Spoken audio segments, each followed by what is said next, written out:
All right, everybody. Welcome to another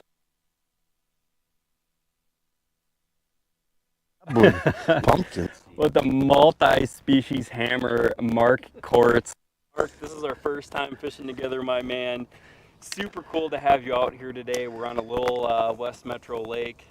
You grew up just 8 miles from here, but brother,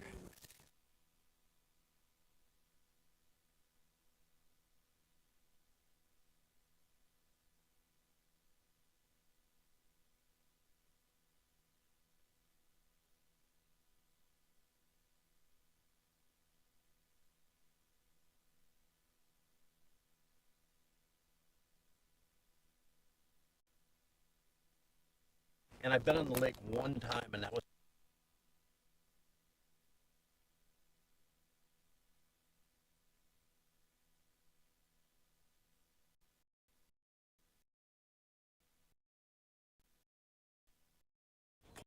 so we first point, and we're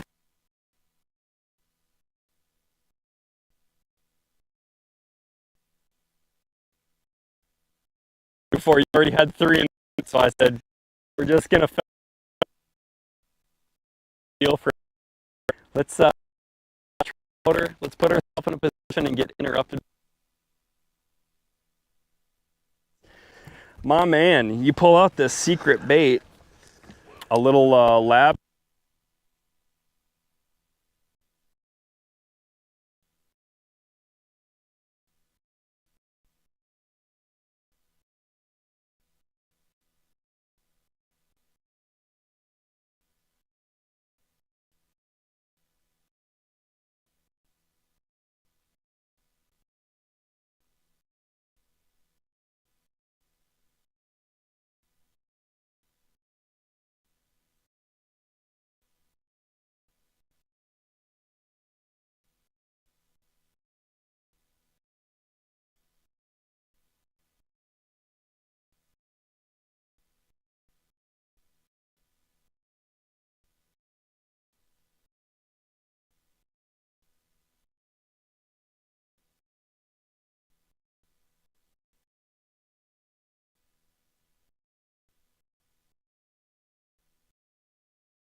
fish.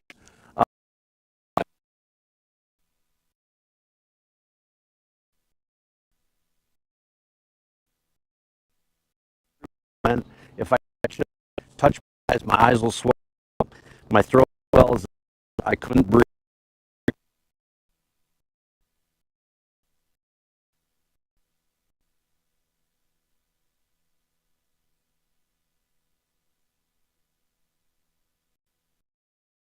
I mean,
when some sponsorship things came up.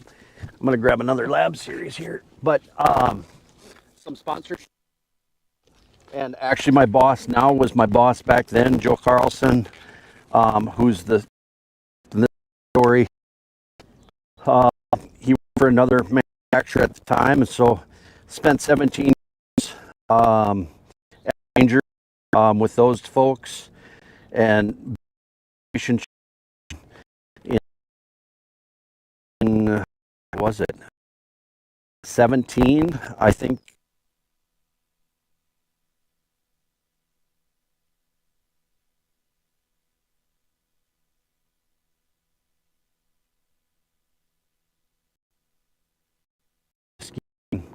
Been with. That's kind of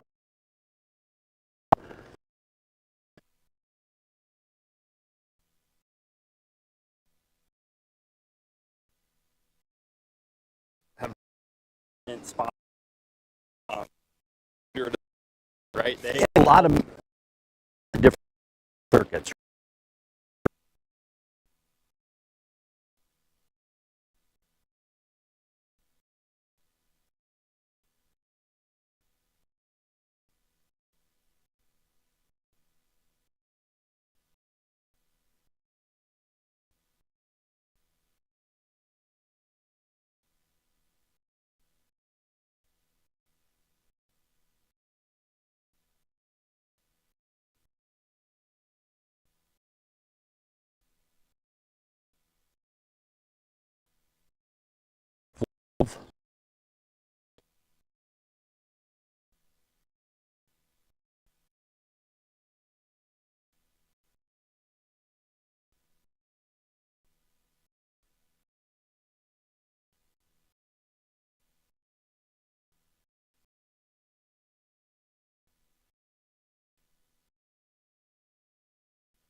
down often.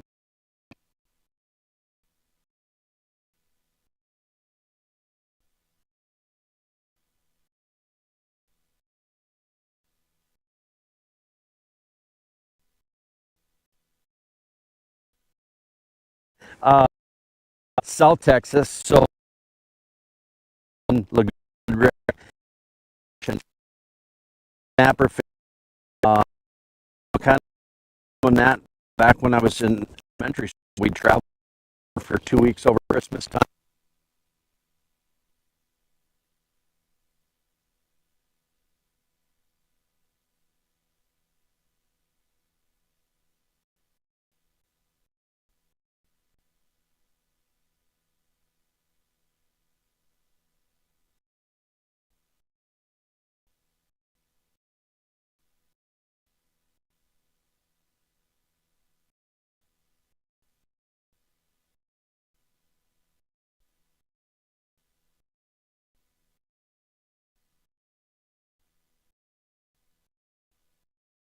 Just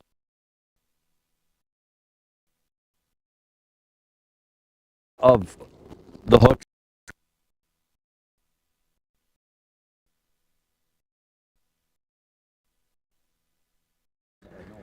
And I hear over and over, do it one time. It's game over. It wrecks you. Yeah, and it does. And the of our that we do up here, we do down and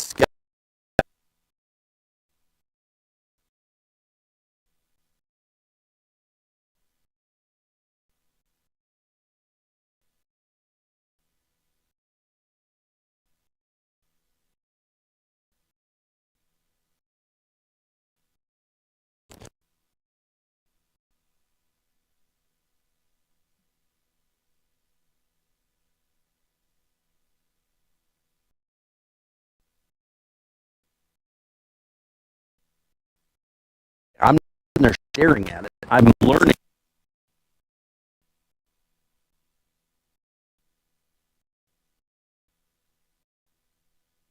I'm using it for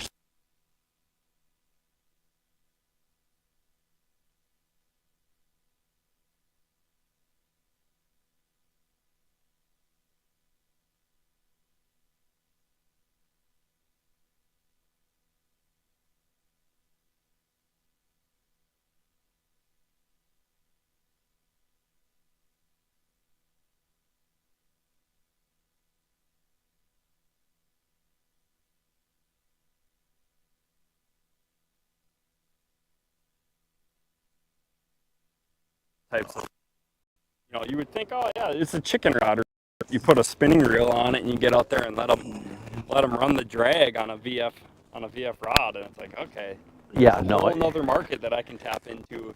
absolutely.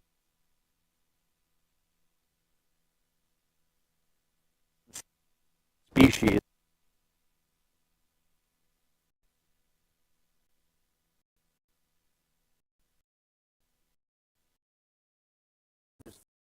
All my eggs fast figured out.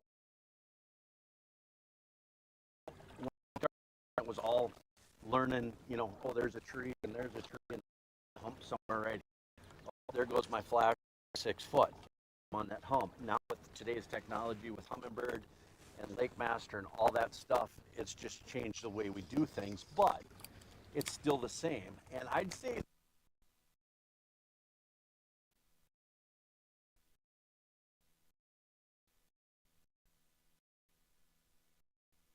you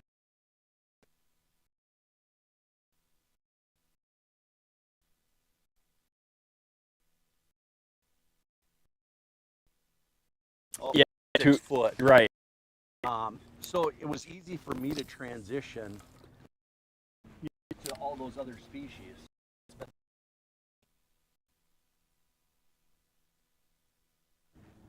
The biggest thing I can tell people from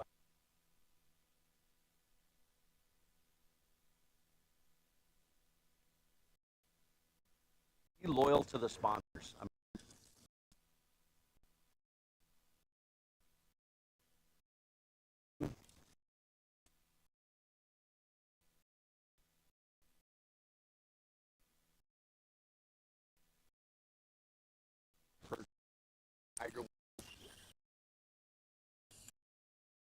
Wave prior to that. So there's a lot that time. You never know what's going to just be a sponsor to the young kids. You know,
I mean that's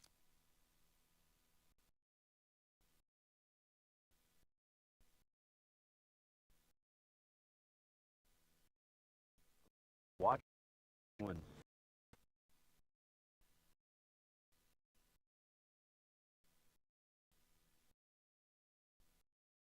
do is flip. To go different bodies of water,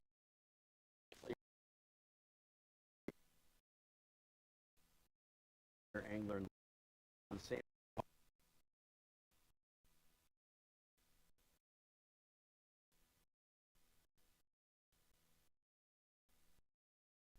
Would you go out and fun water versus going to the same big reservoirs? I mean, granted, they're massive, so it's very hard for a big body of water, even like Mille Lacs, but Well, and so much has changed, right? Think of Denver. We talked about it here. Is that back we line struck. Now it's all, utilizing control. I mean, I don't even have a kick boat, and not have kicker motors in their boats is unheard of. But that time, literally walls, 60s, like 60s with kick motors. Why? Use them. People think it's a safety.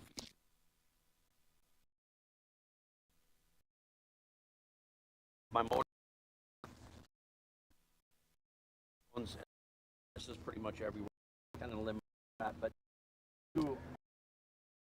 now that an all track, I can literally on my yeah. worried about safety mask anymore. Ability. I'd say that everybody talks about sonar and how much it's changed the industry.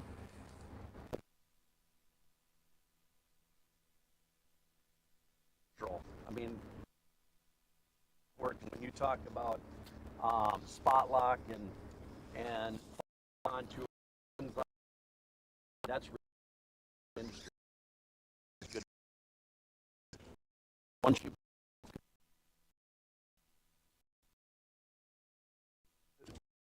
not better fishermen. Yep. I mean, back in the day, you had to stand on your trolling motor fighting a fish, and then Triangulating physical references from shore. correct. Yep. Definitely changed.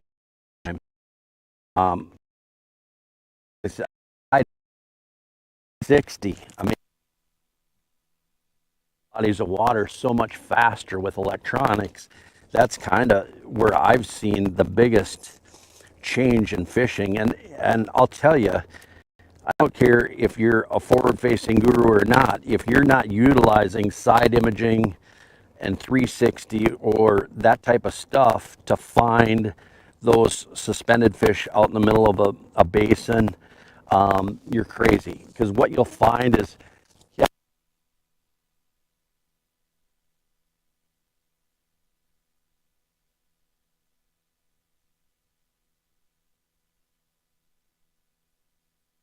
area, offshore type.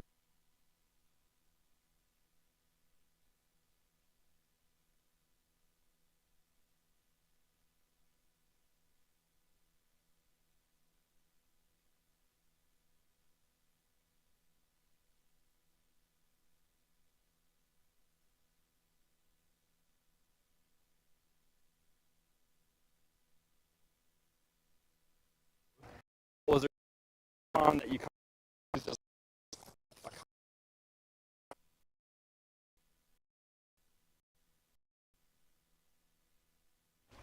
I don't know if there's a better presentation than what we're doing.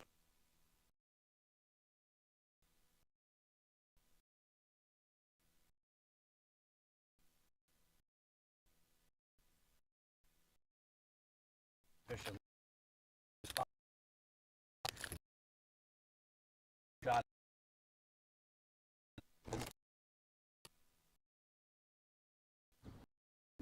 rigging it. Texas today, you can rig it, open hook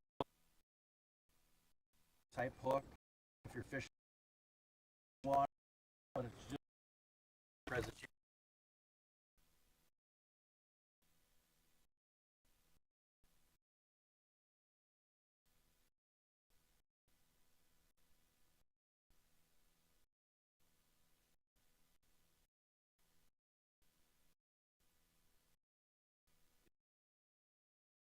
anything, you know.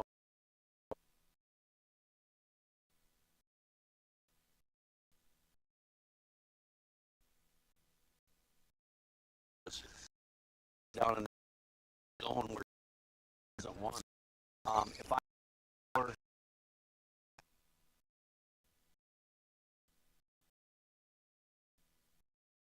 keep it above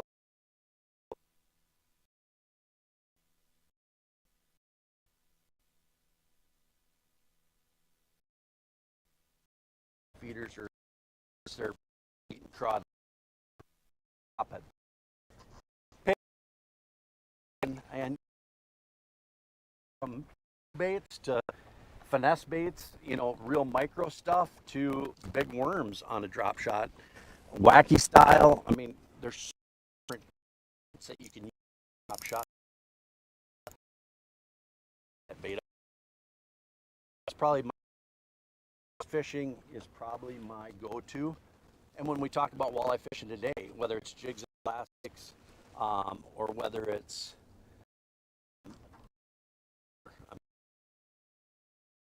all, I'm trying to fast. You know, you're trying to get that reaction bite. And we're going to go up to a half ounce or a 3/4 ounce. Or if you're dealing with a lot of other fish in the system, the slower you can make that bait fall, depending on weather conditions and depending on wave conditions and all that stuff, that's really where I start to lighten it up or go heavier throughout the day.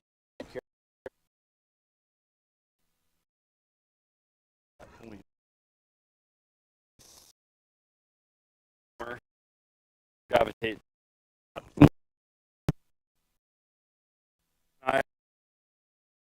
Days of the week, big rock out.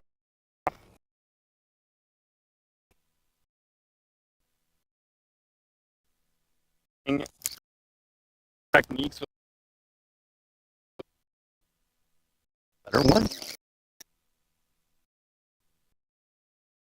Off 15 foot of water, no weeds out here, so he came up and ate that. 100%. There's nothing like water. You don't. Exactly.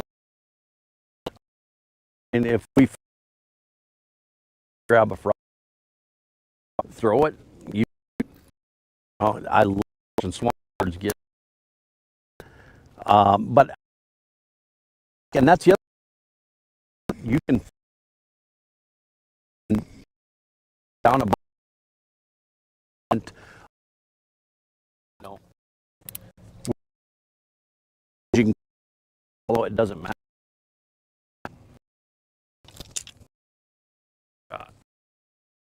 Up a little. Those pounders. Just wanted to get in the.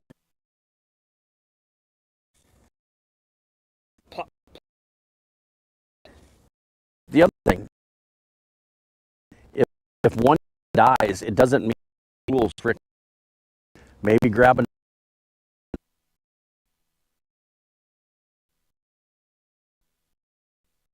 like a general or something like that.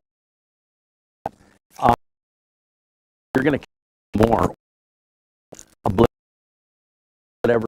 Pick up a different bait, because I guarantee you what happens is, I don't care what people say. Fish get accustomed to it. Look at you go. Look at that. That's the future right there. Don't look. But, fish get accustomed to seeing a bait or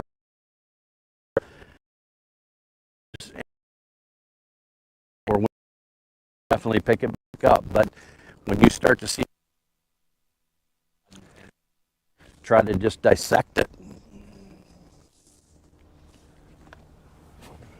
The bluegills are fierce. I can tell you're a very attentive, like very analytical, like you good attention to detail.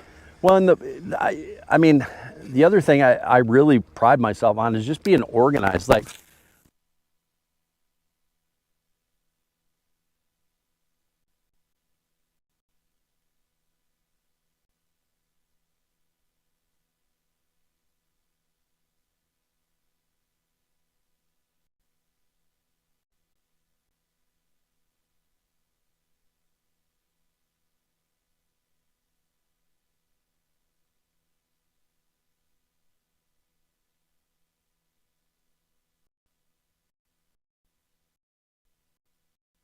Where was it?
Seeds out here, absolutely gorgeous.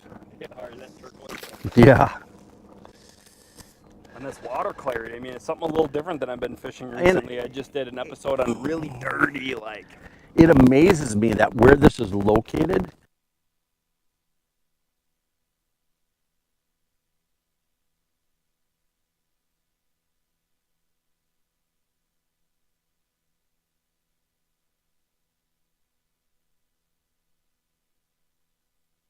is absolutely.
all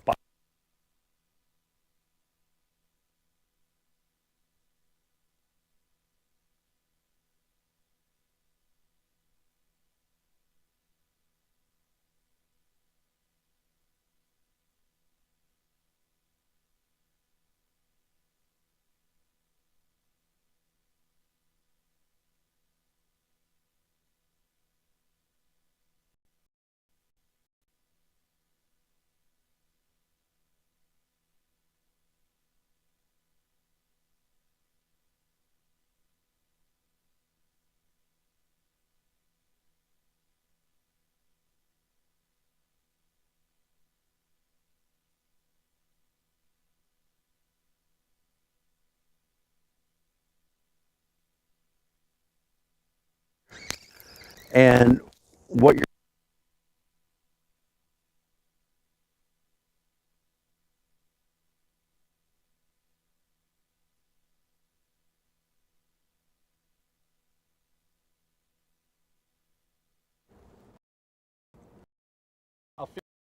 right, they're predators. Now it's the same area. Actually, I mean, if you look at central Minnesota.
if we had a hard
asked all the time, does screen size matter? How good your eyes are.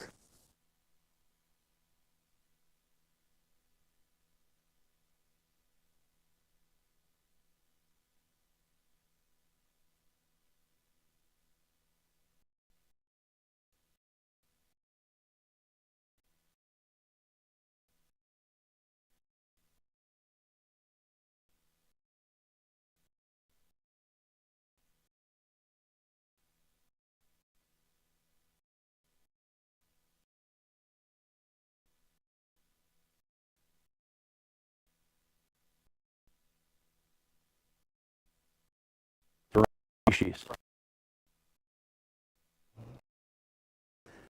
House Seth, I live as you the smoke is to us. It is cutting the lake in half at the moment. In half. But yeah, it's that's how I really break down a body of water. It's just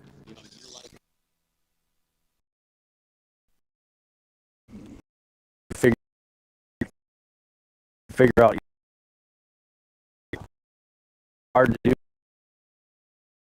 do like we do. Can tell at home electronics. Just do it one day.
No, I mean, even just frost and working the wind back is going to be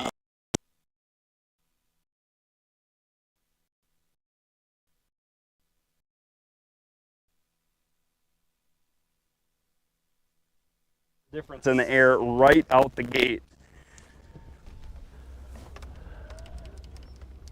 I am so happy that this thing has not overheated.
Can vary.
A hard time, right?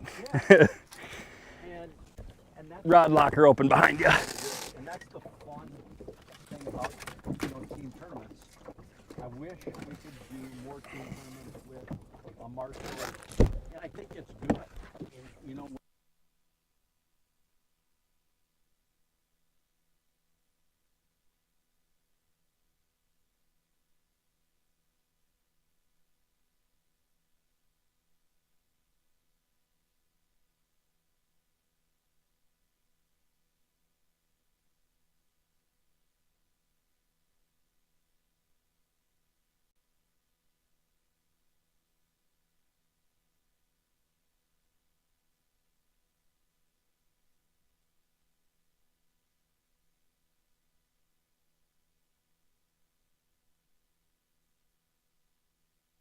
area where we had been catching those fish, that when I looked at this point, we were going to weigh them. Now, there's a little inside turn here. And if we don't catch them, we're going to get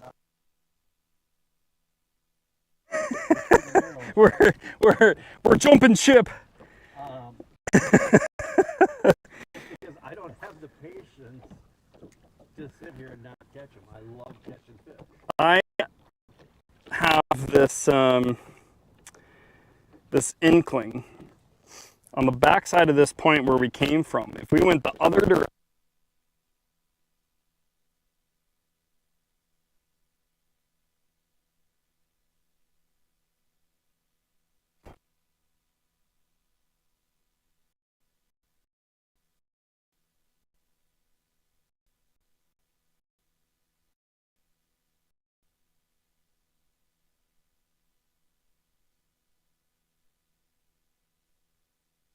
willow and a little bit of shade and a little Canadian. Is it Canadian smoke?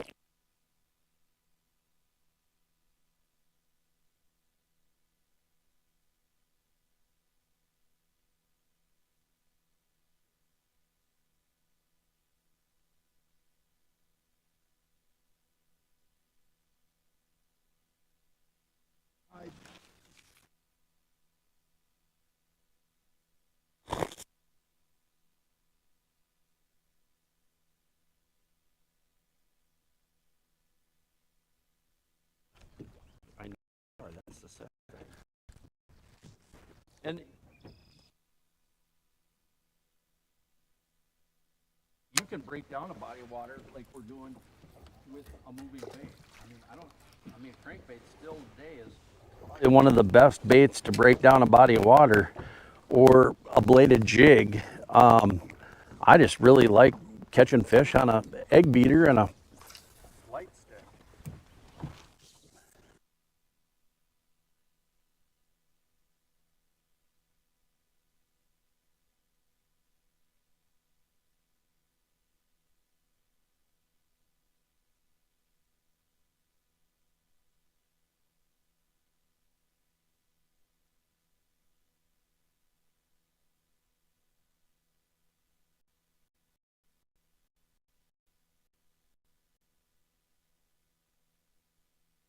Look, it's there. Special. Oh, are we fishing for smallmouth or largemouth? What are we doing here? King crab's up the tube.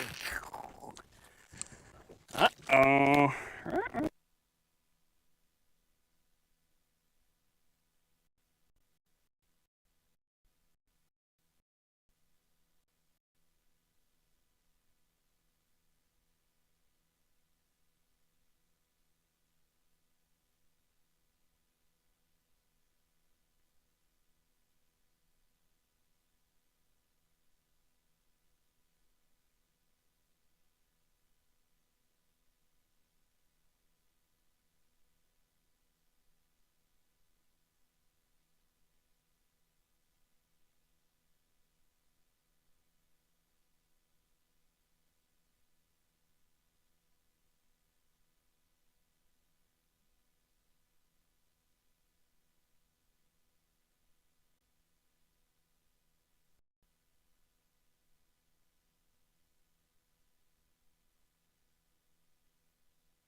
young anglers in our state.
Or swim in that hair.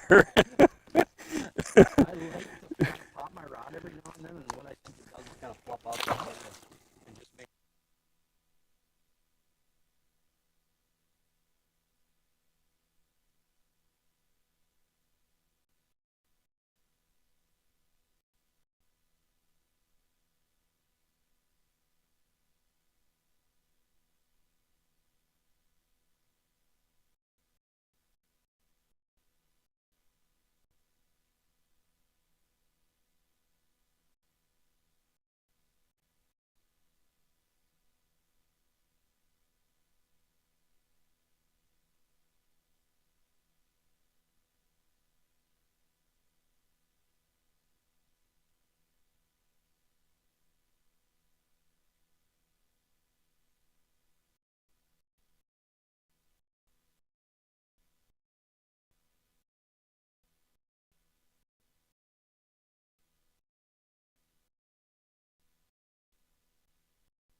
type of stuff.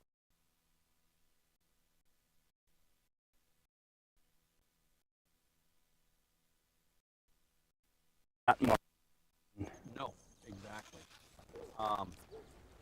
Yeah, you can definitely see targets, and you can definitely.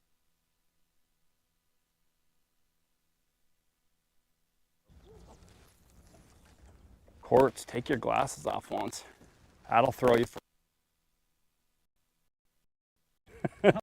Like,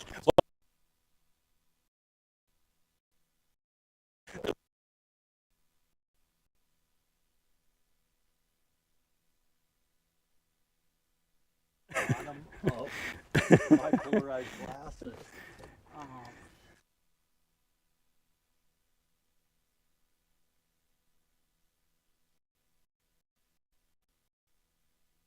But when I'm looking down at my electronics, everything's cleaner, crisper. So it definitely helps. Quartz, all I heard was you need about a 2.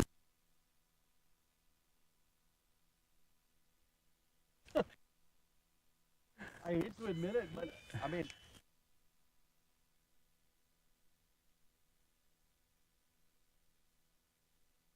get a couple.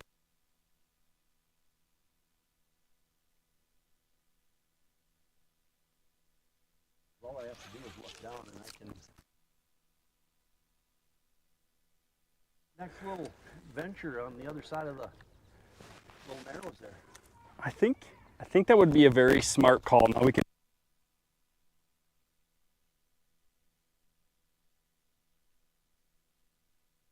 Over and BS and have a drink of water. Item to know. I mean, I honestly smell like I was at the bars and they eat.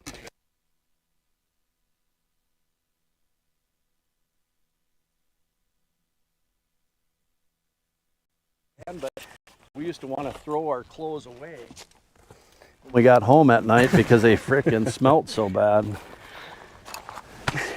So the other side of that point is what we're thinking, Yeah. where we came from. Or even right through that narrows right there. Oh, is that that is a, yeah, big inside turn. Let's go hit that one since Yeah. it's just right up front here. And that goes into a whole nother part of the lake. So let's take a look here. There ain't no secrets. We don't need to hide where we're at. We're gonna 2-finger touch the screen here. Quartz and I just fished this main lake point. We're gonna run up into this inside turn up here. And as we discussed, we put these highlights out to 15 foot of water. 15 to 5 feet, these inside turns, whether it's gonna be,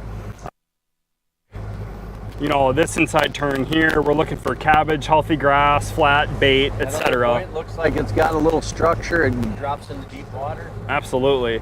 So let's just get this thing, let's just move this fast. Well, expedite some fishing time. That feels pretty good, I'm not gonna lie. Could go for a good 20-minute ride like this. I don't know what the people in Texas complain about. They get to fish year round, and so you have to deal with a little heat like we're dealing with today.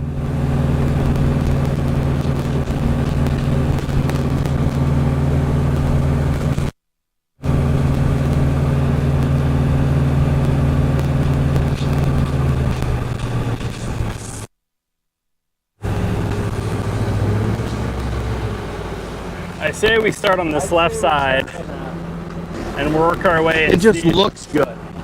We're gonna work our way up into this point here. We're gonna drop that trolling motor within 100 feet of that point. Nice. I guess if I were a betting man, where this starts to taper off is where the congregation of fish is gonna be. In this flat is my guess. How deep is it on the outside? We got, what do we got? yeah, 15 I mean, to... yeah, I mean, this is 15, 16 off that rock, it looks like. Plenty close here. Take our life vests off and get this thing rolling. I'm gonna go back to the drop shot just to try to figure out what these fish are doing. Well, we've only been rolling for about an hour and have put a good number of fish in the boat. We're looking for size. And I see someplace where I'm gonna pick up a frog, probably, Dan.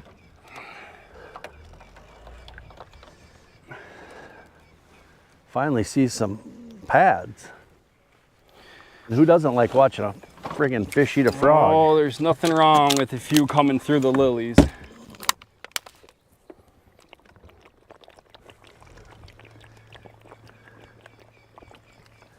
Quartz, you need some fluid? I'm good right this second, Dane, thank you.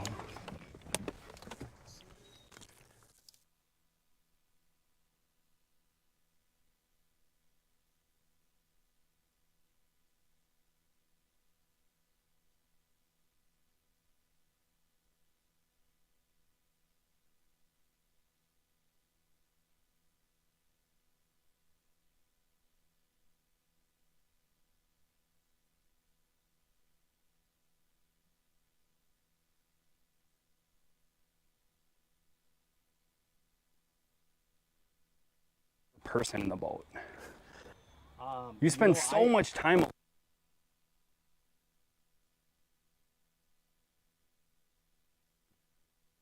the timer that I don't know. So, and for those of you that don't know, in walleye fishing, we supply, most of the time we supply all the rods. They are allowed to bring a couple rods. Oh, that was a fish, Dean.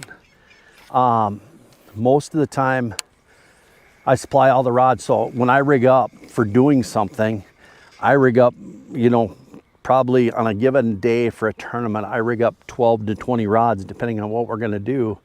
Different styles, different, you know, presentations, different weight rods, depending on what we're doing.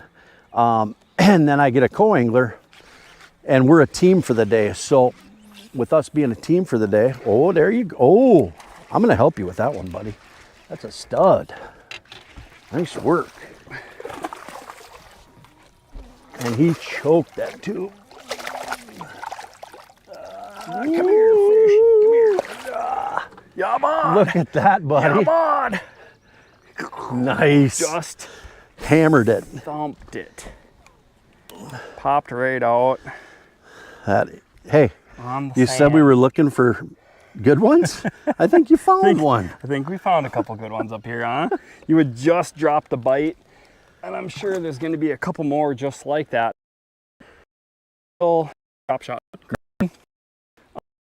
I think you are going to catch more than I am. Probably gonna get a bigger one. This erratic action might few bites. I'll tell you, you know, less.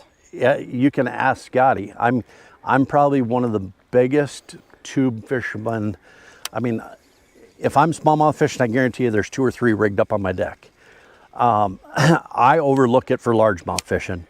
And you're 100% correct in saying it's the most erratic looking bait, and there's multiple ways you can rig it. They're just scooting, right? You can drag it, you can hop it.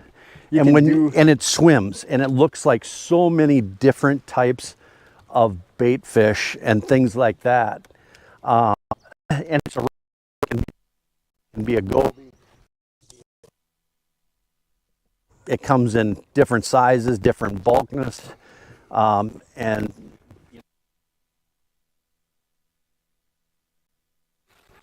it's a great. I mean.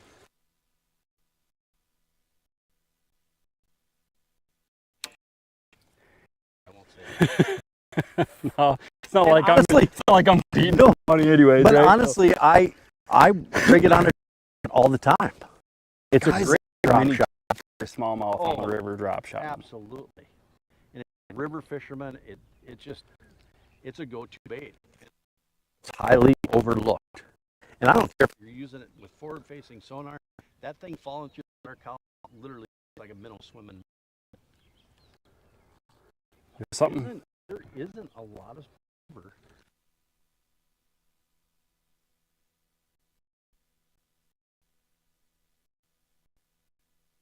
Be flat. It's gonna so much more activity, but like you said, that bite right off the get-go. Yeah, and I didn't even feel them. I just watched my line. Right. Another pike for Dane.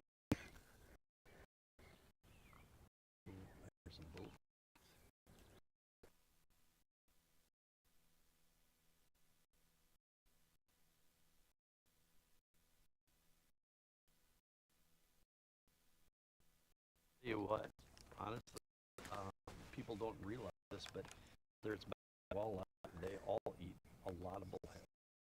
And we're fishing, and there's a couple of them. Number one, I don't know. Just hate them. Just hate them. Hate them. Island strike could ever imagine, but they sometimes they back them and they come back and eat. But if you ever fish willow cats, be very careful. They are freaking Barb. They have stickers, but they also have a slime layer on them that absolutely will put you to your knees. I won't touch them. I mean, I do whatever it takes to get them on a hook, but I won't touch them. They're wicked. A lot of guys will touch their thumb well up the size of freaking grapefruits,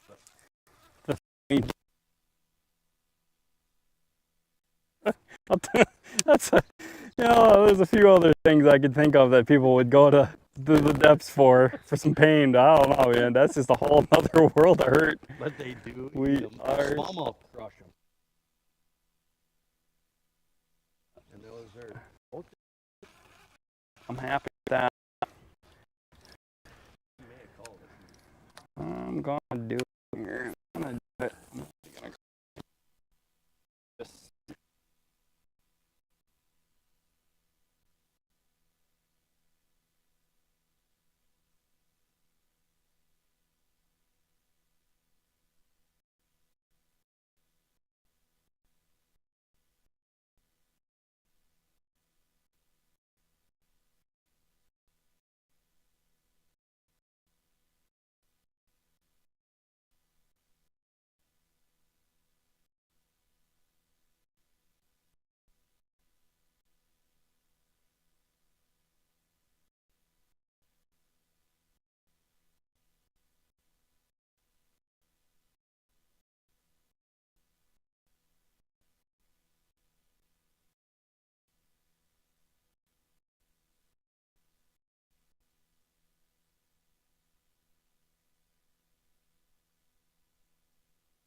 All right, I'm getting my butt kicked here.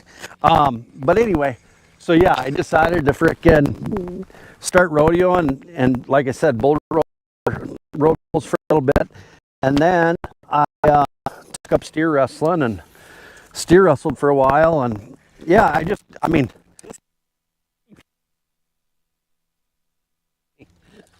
honestly, besides my close-knit friends.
Sand or wherever they were.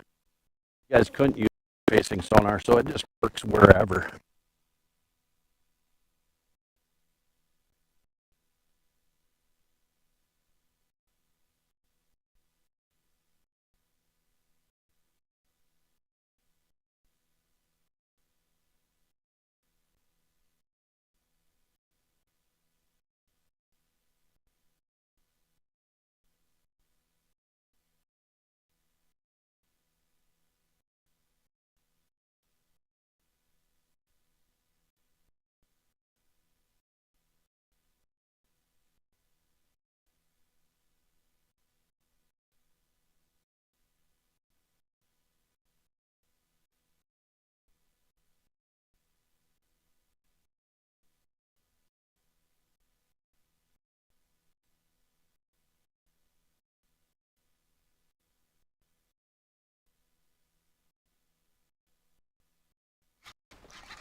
We'll be pulling the dog here pretty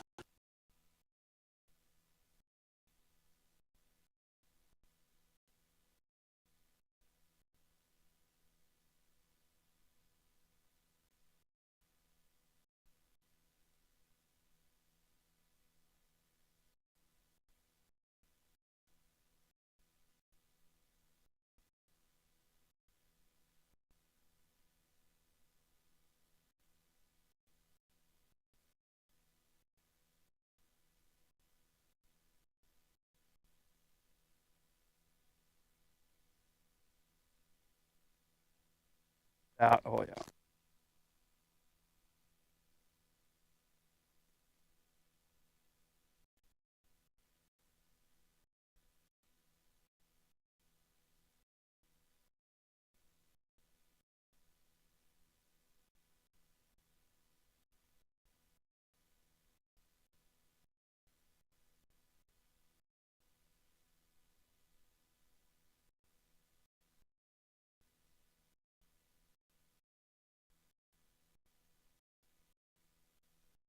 Uh-huh. Yeah. Evidence for me to pull out quick. So that's a little too for me. Oh no! See,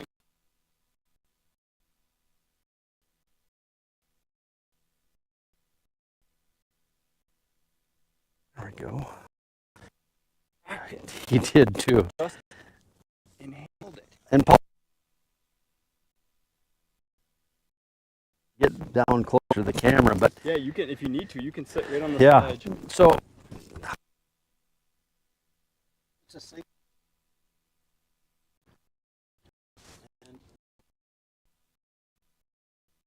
And you can find just an open end swivel with a little tungsten, and it's just like that.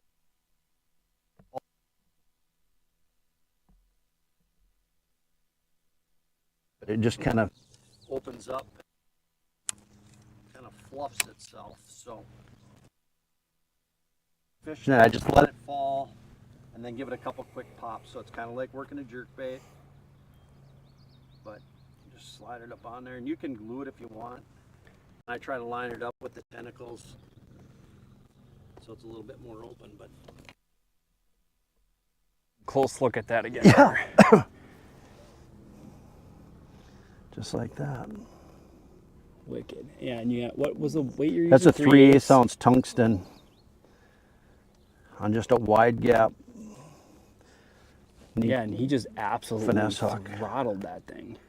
There's no doubt when they have it. And I throw it on that same rig. You can throw it on a floor, you know, a braid to a fluorocarbon leader. I was throwing it on 100% fluorocarbon, but there you go.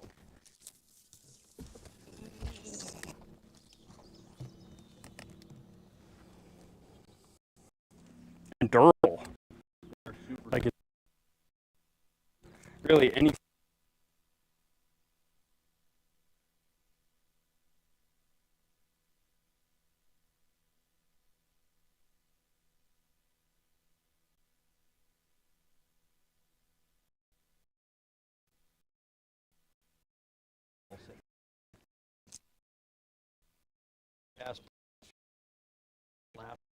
Same thing with Scott. He doesn't. He's here. He'll throw a hair jack. If you have regular.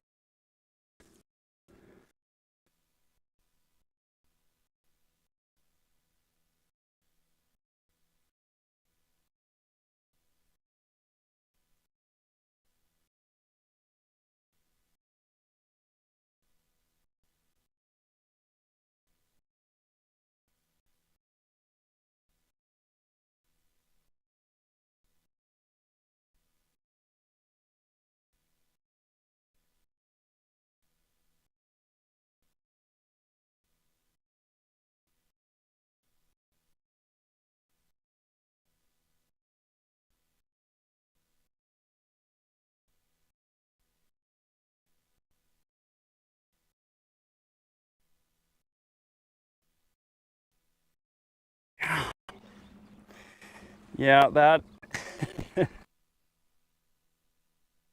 Those flats.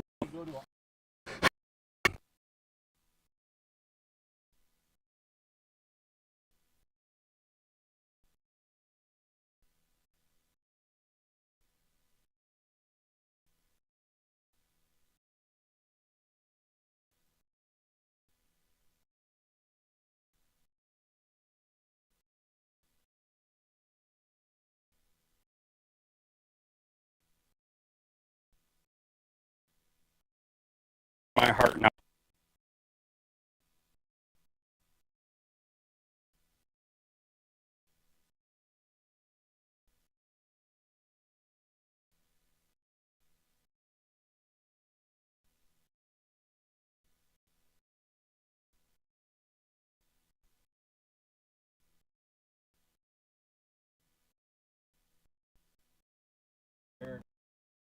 Seen it this spring. Was on the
but no, you're right. I'm going camping, and you're there for days. You are at the end of the road.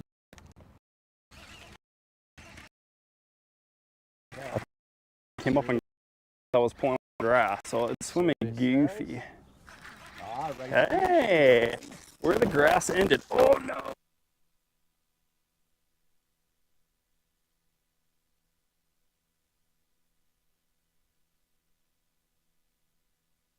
Weighing on my rush really isn't what we're trying to do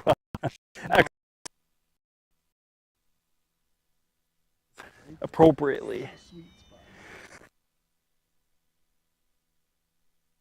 Oh, that's another one, boy. That's a better one. Oh boy. Hello.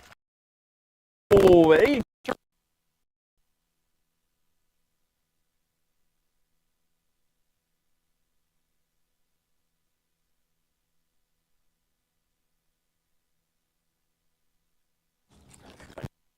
Part of the catch is really the hook set.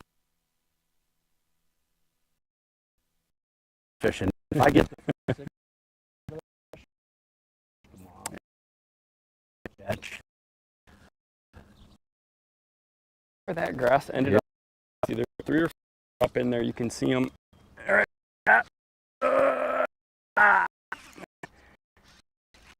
good.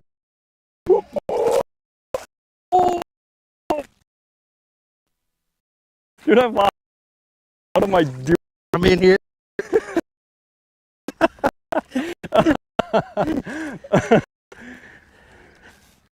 All 3 of those were great big ones. You did. Like, I catch a peanut. Absolutely.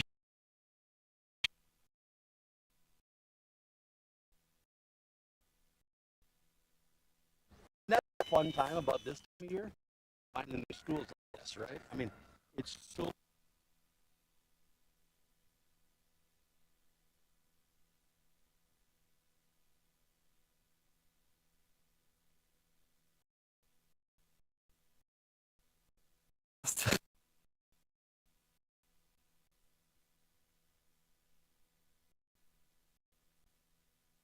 Hey, don't horse them. Don't.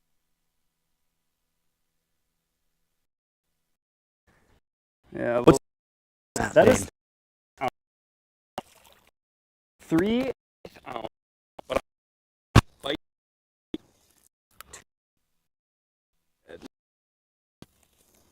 I'll show you in a second.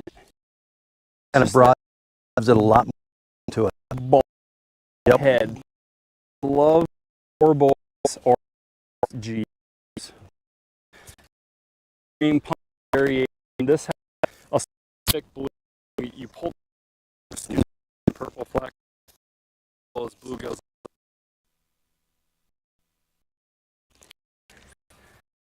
For watcher, you know, anglers that much, and people ask fish colors. You can break about 4 colors and have what you need. If you got 4 colors in every darks, neutrals, you're gonna have everything. Green pumpkin is always a good. Black is a good go-to. I love June bug. June bug, such a good.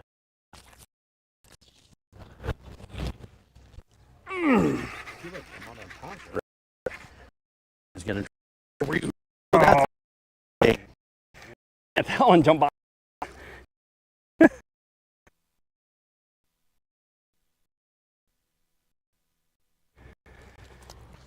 Yeah. Well, I guess deep water channel. Yeah. Same.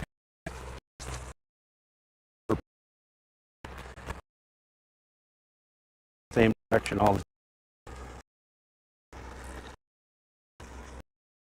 I really love prop line. It's, I do. It's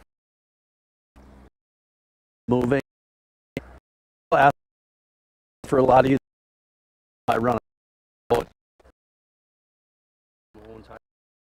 I question all the time. Do you think the hydro wave helps?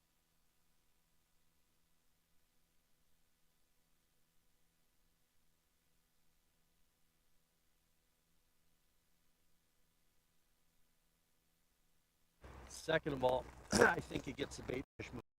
What are your bait sounds? So in this where we got gills, that's what it's.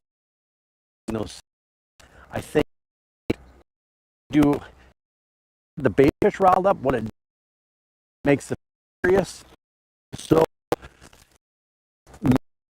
muffled noises, some boat noises, slam.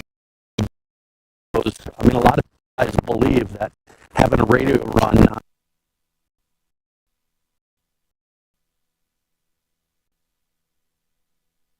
like a wave.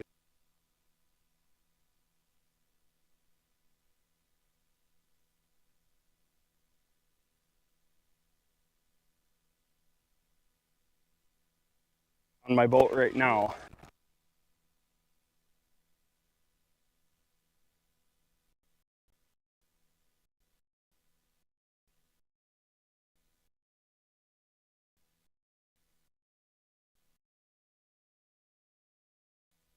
Water, some down in our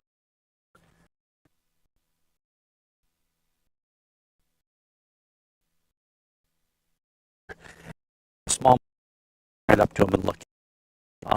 This tells me,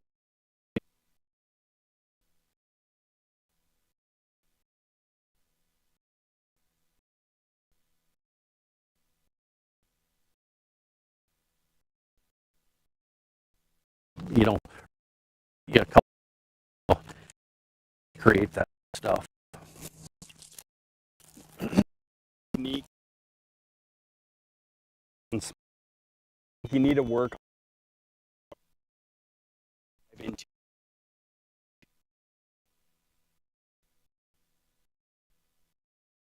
or hard plastic. I'm gonna throw a buzz bait. I'm gonna throw all the middle.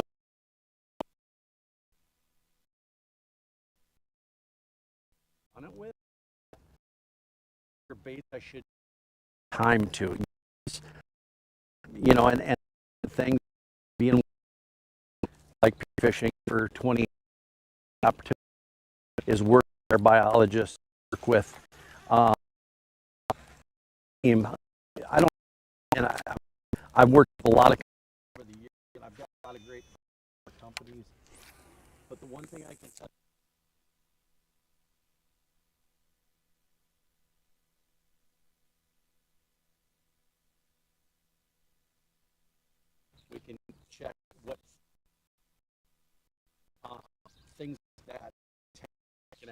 best.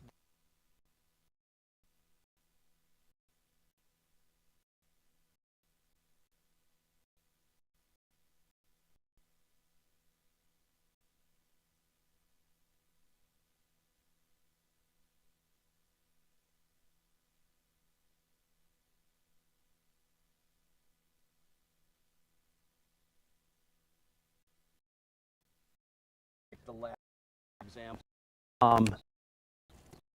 that's designed 40 years different technology is behind it. Talk about last debates and put side, you can't impregnate it. It doesn't infuse absorb any of the scent. So you get that initial 1, 2, 3 fish on it. Is actually away any natural scents that are on your hands. Whether you stopped at the gas station in the morning, whether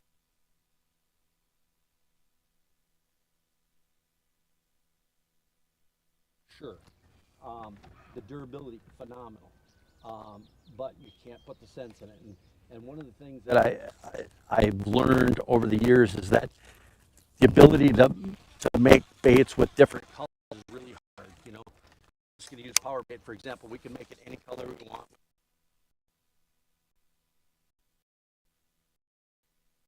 Water.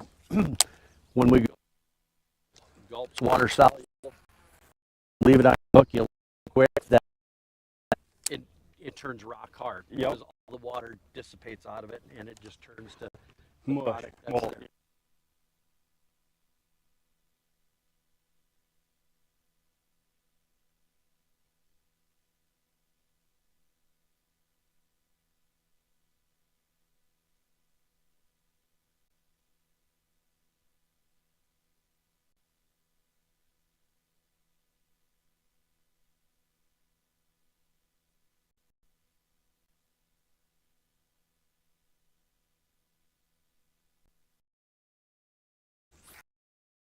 Started one thing is fish head. Yeah. And all we're trying to do is make the bait to and you can look at that they're all friends of mine. There's like the industry and that's what I love about the industry. We all just push each other to get better and better. Just got them doubled up. Don't mess up, we're double. Yeah. I think left rod got jerked in my hand.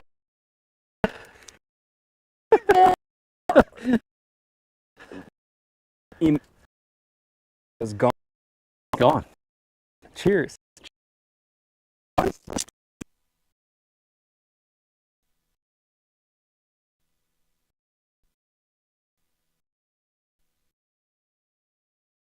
And that goes on.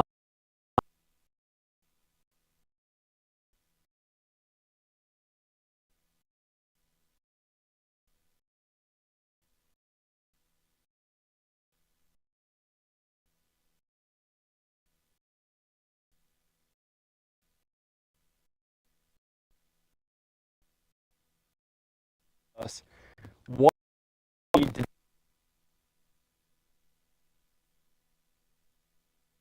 more longevity behind it from like a occupation.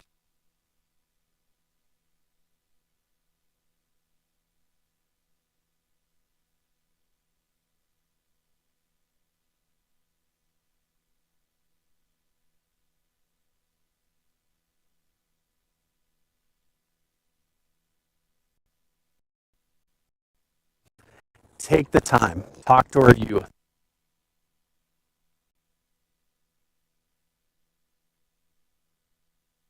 The time, go do it.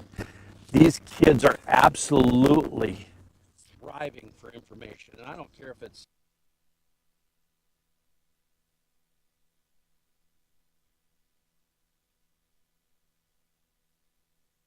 not just about fishing. It's how many jobs are in the outdoor industry, whether you want to be a scientist, whether you want to be a chemist, whether you want to be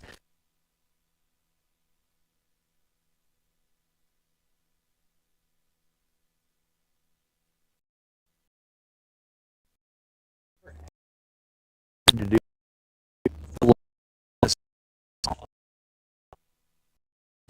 stare at a kid.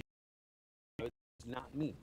I enjoy the outdoors so much to be in an office. I get it, you make a lot of money, but at the end of the day, are you happy with yourself? Can you really go home and say, man, that was a great day at work?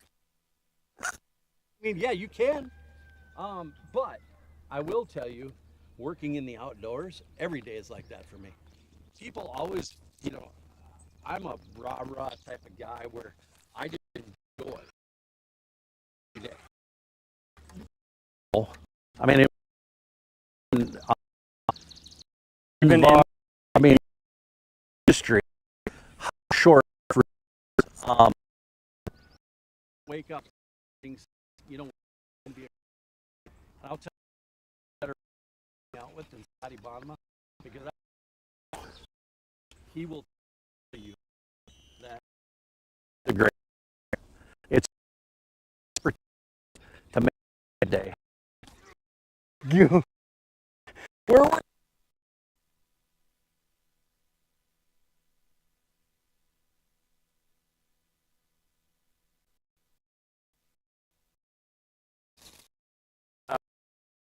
rubs off on you. that? You know what I mean? It just, There's a why I like out with Scott on my do together because of the he's made. And I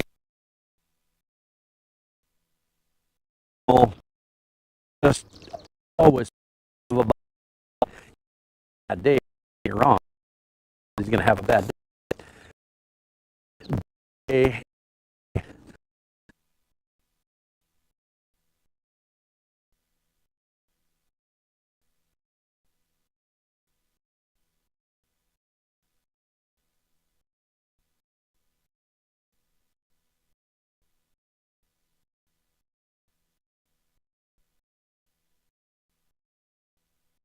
Where I got all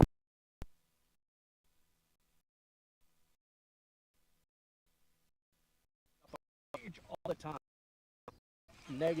Oh, I had this went wrong and that went wrong. You know what? You can't. A fish gets off. Yeah. Change it. That fish back. No. Look out the window and not.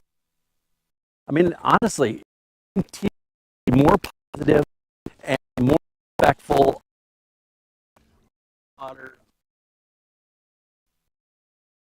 You know, director. You would found and there's people that you try to save yourself. It's bad. It's just the person you want to hang.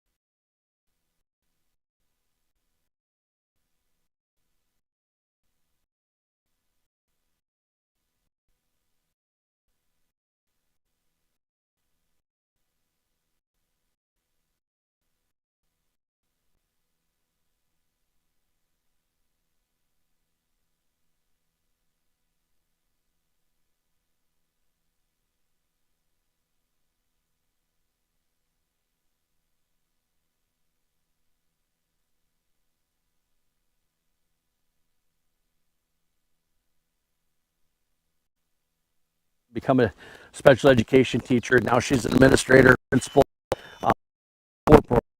high need. And I those kids. Been kids that are awarded. I guess a couple of them enjoy that in high school. Working with have kids, I love to make them smile. To try Michigan fishing. Love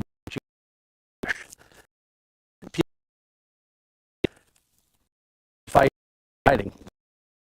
I I was just much from home, get a family and doing things that I want up on. There's nothing 5 or 6 year kid 50 and see the smile on my face. It's a big catch life. How many kids? We have 0. We have no. We have 3.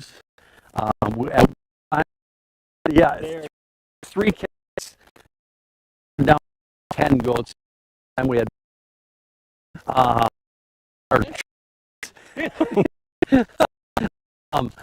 that was why.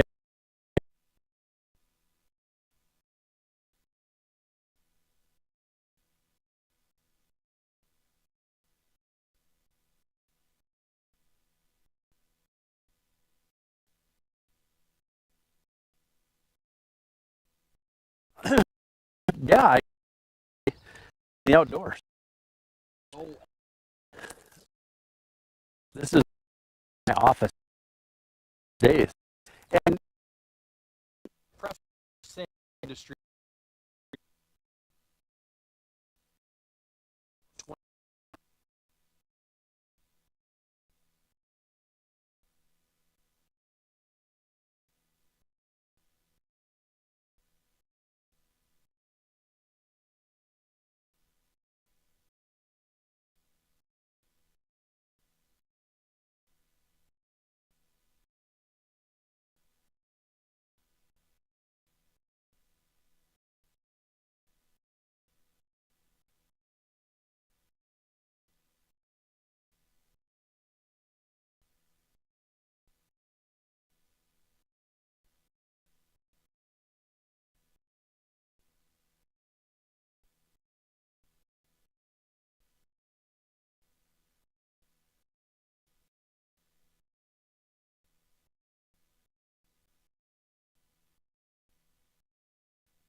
Just one of you put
in the one. Yep.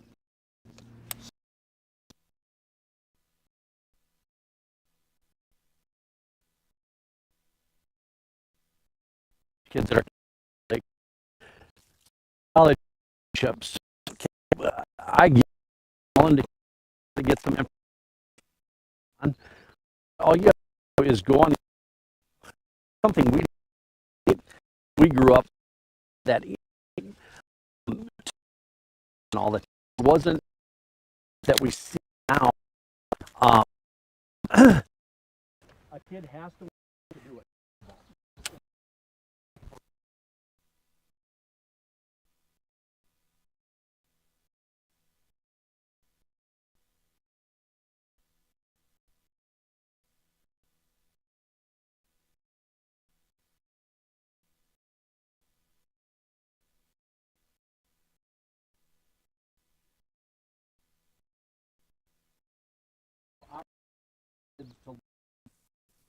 kids that games, those kids are going to remember and talk to,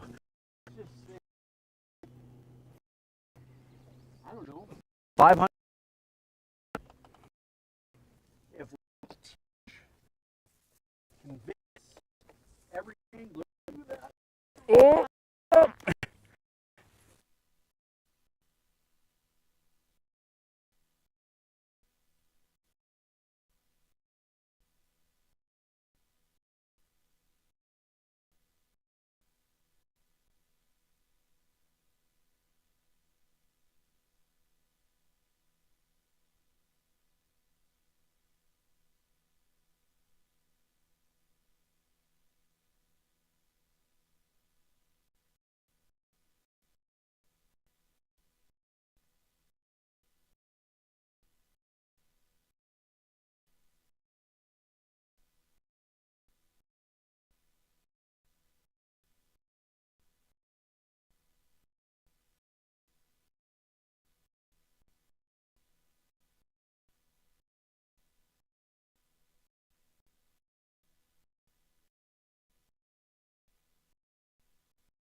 What?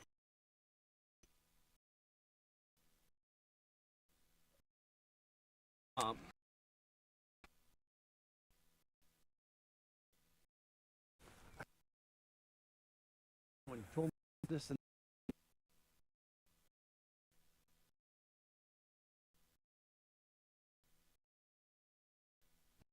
grocery store, the day.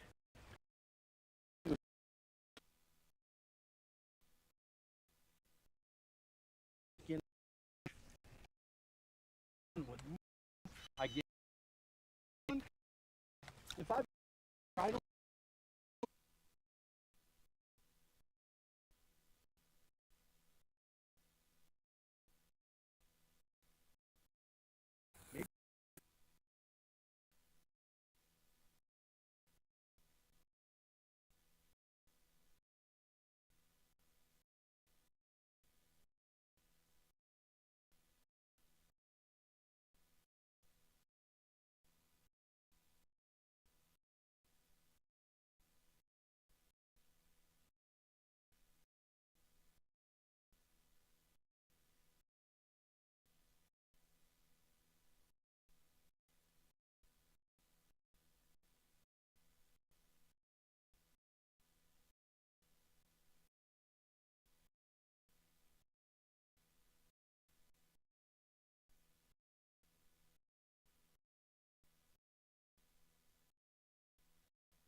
Like you were saying.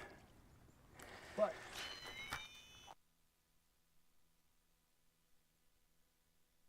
and there's I can't tell you what at the end I try to figure it out.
or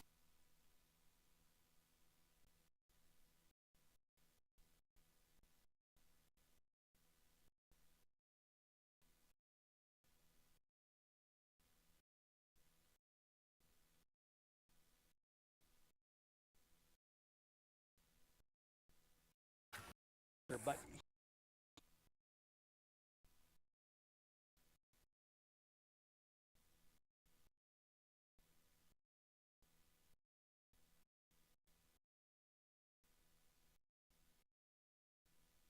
I'll tell you something. That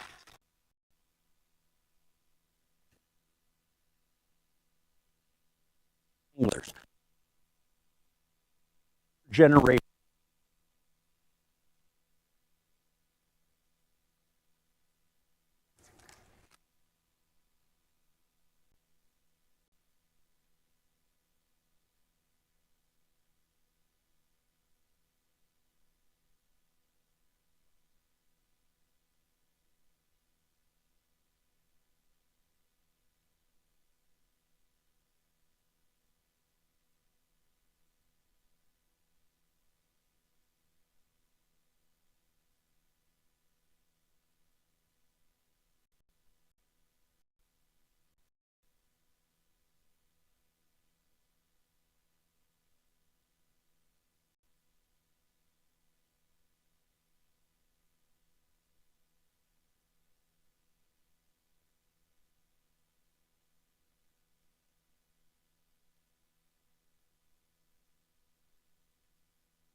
for being industry love, grew up and taught how to fish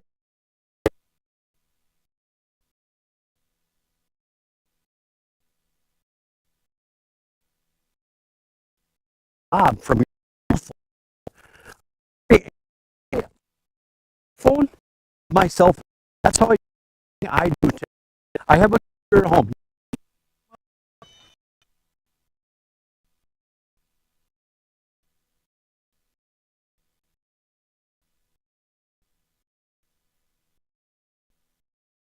My son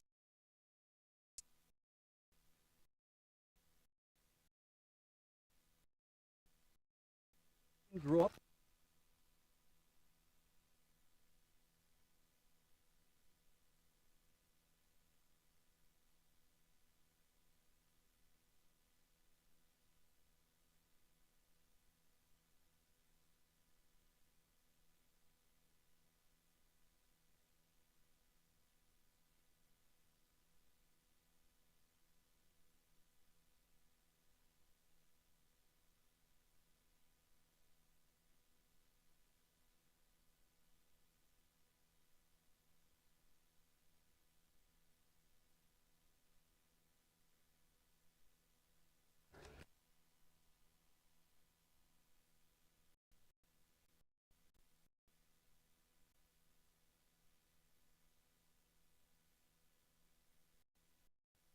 Let me tell you, they're going to struggle throughout their career at certain bodies of water at certain times of year or certain weather conditions.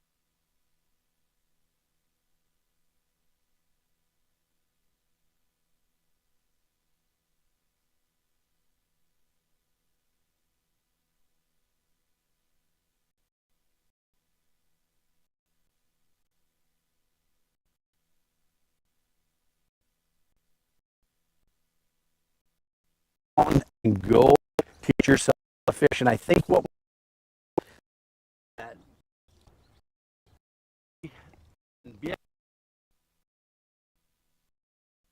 it doesn't matter. Um,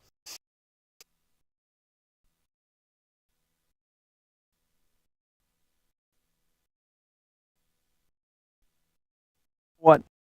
But I'm going to get that for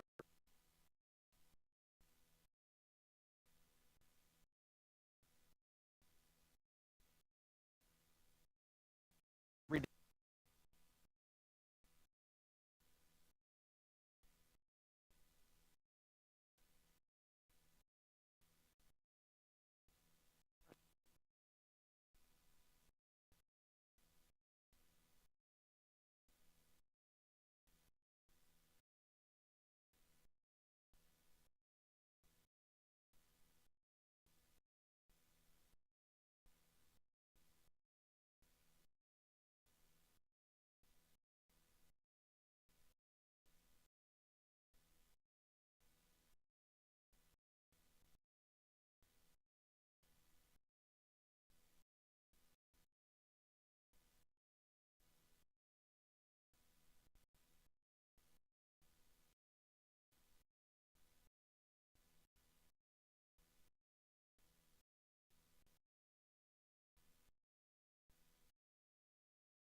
I take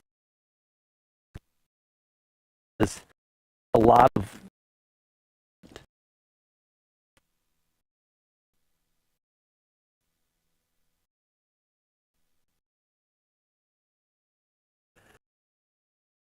I'm out of a better angle because at fishing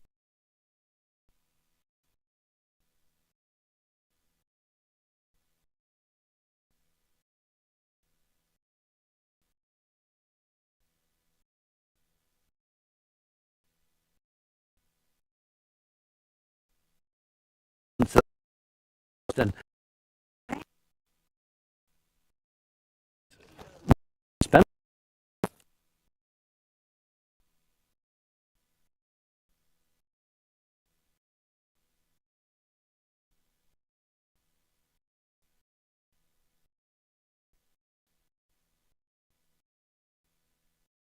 I'm on a vacation.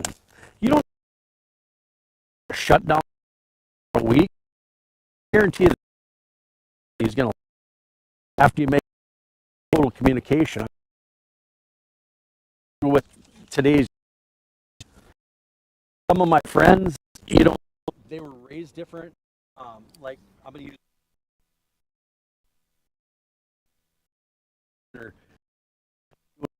out there right now, leading anglers, either leading the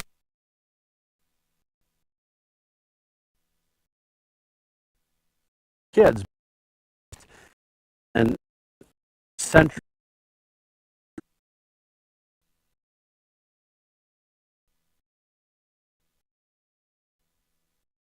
has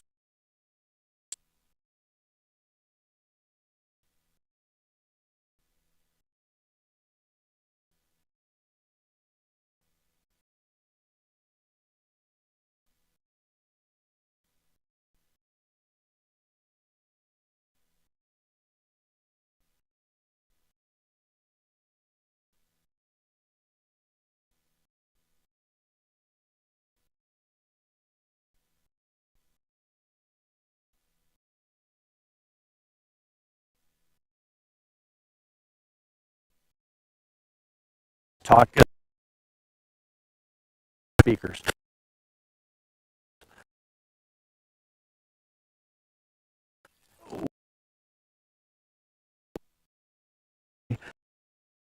Speaking,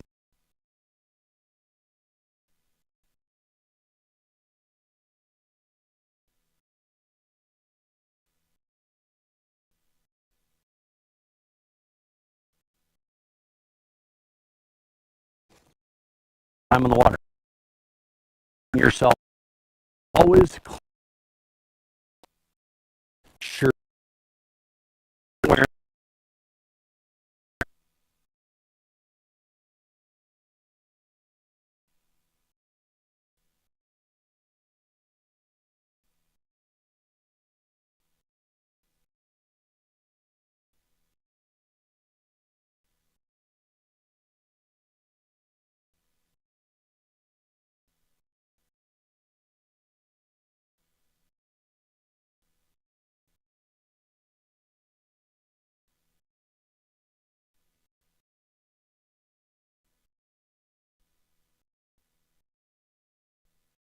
and somebody knows that person's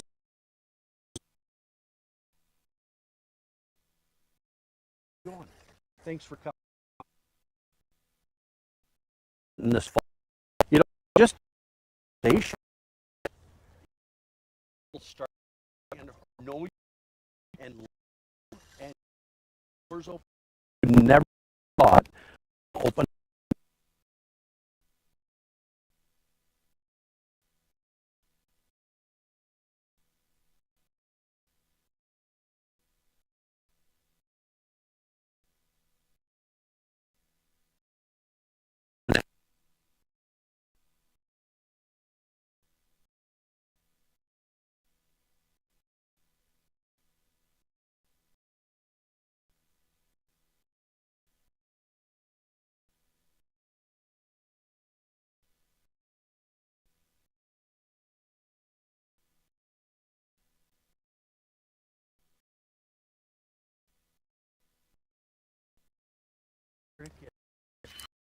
championship.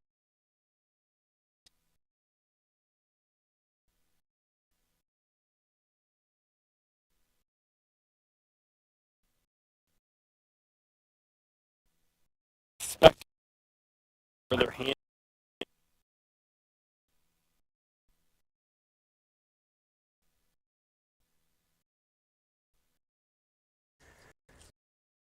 What can I do more proud? How can people involved where it needs to?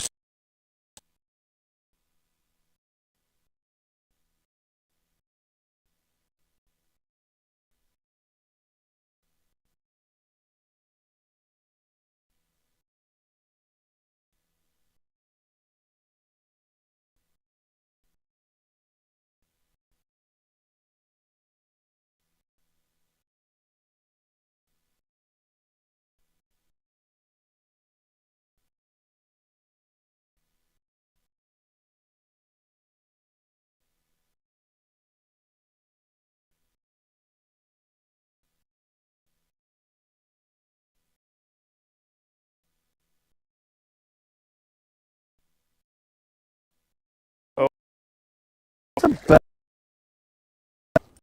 it's a break.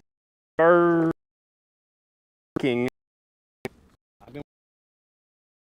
Go back. Go back. Wait, we're not far away. Give us time.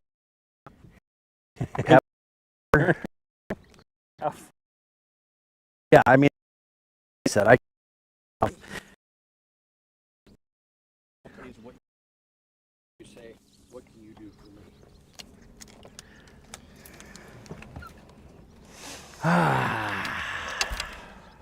I hope it makes a difference. I hope what we're doing makes a difference. Yeah, that's all. That's all you can do is try, Dane. I mean, you know, like I said, you can lead a horse to water. You just can't make him drink.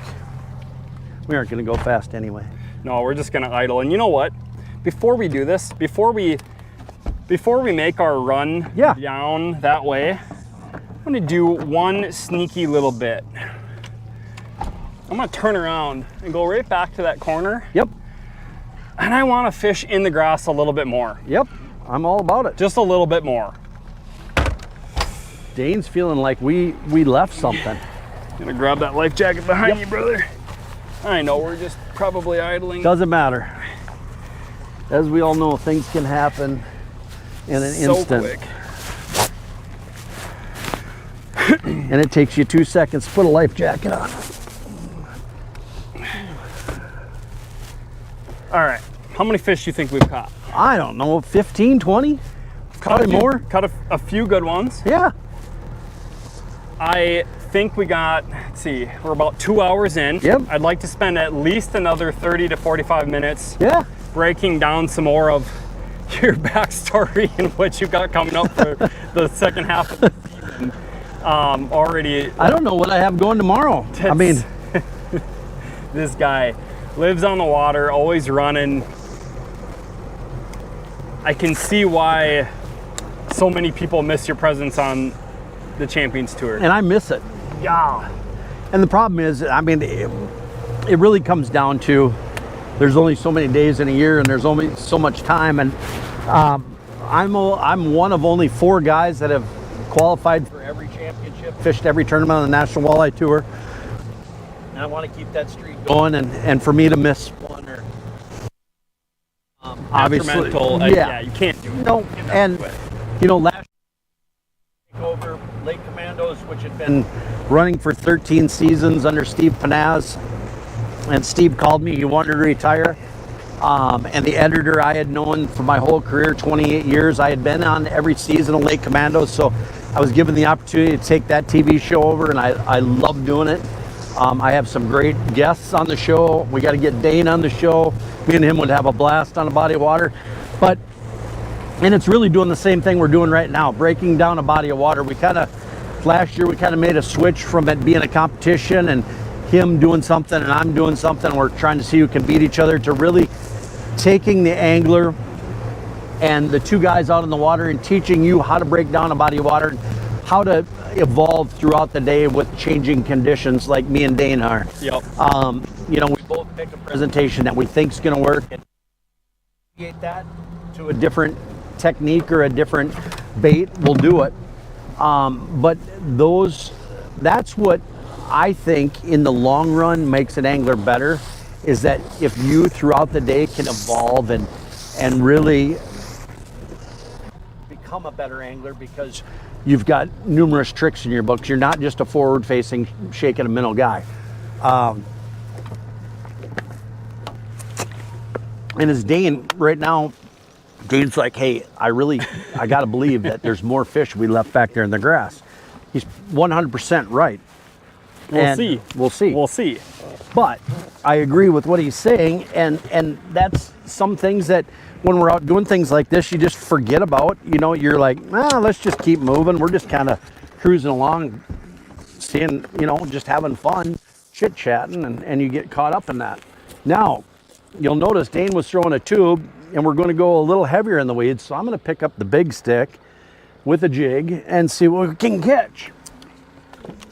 Black and blue? I went a little, I'd call this almost like a haze pumpkin seed. Just that little blue with some purple mixed in.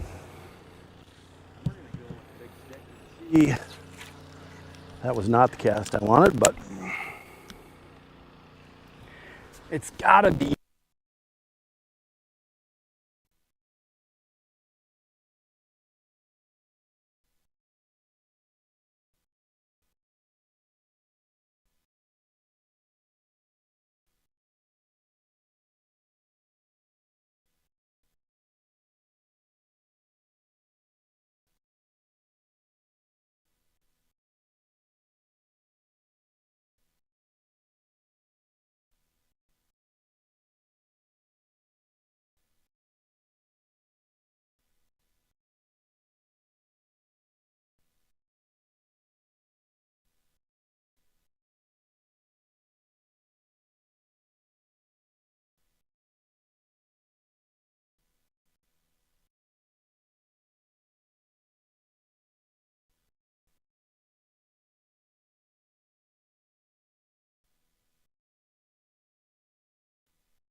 do about it? No. You just another.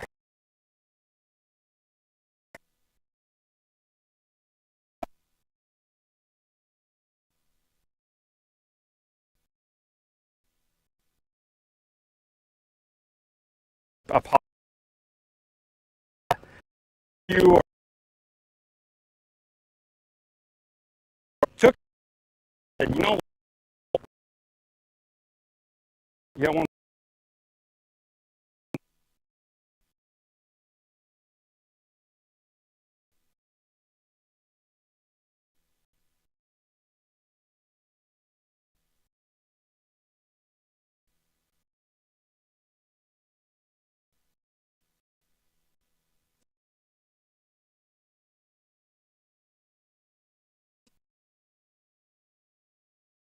Haven't.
Nope.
He just gobbled that.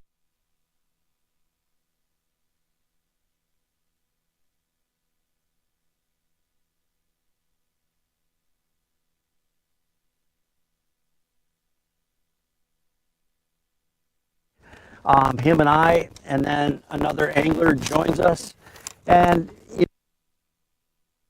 industry.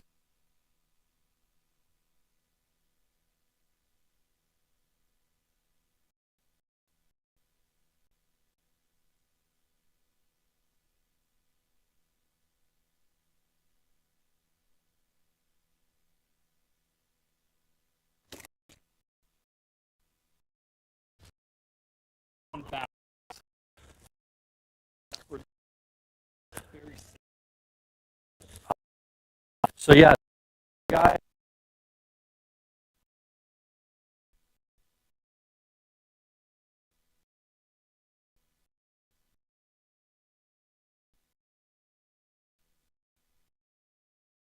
Point last year.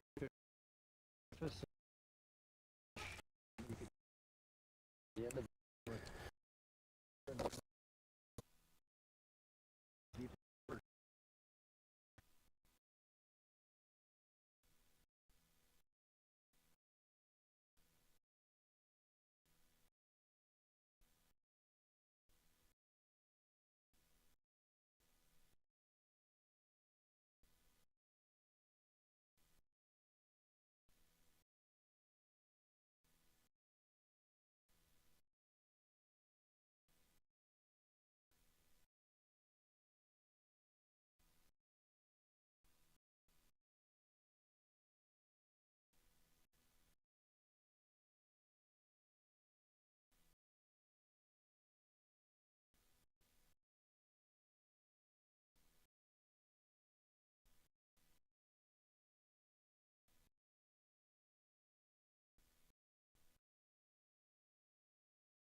I'm Impressed with. yeah, There's a good population. and it's threatening, like this lake.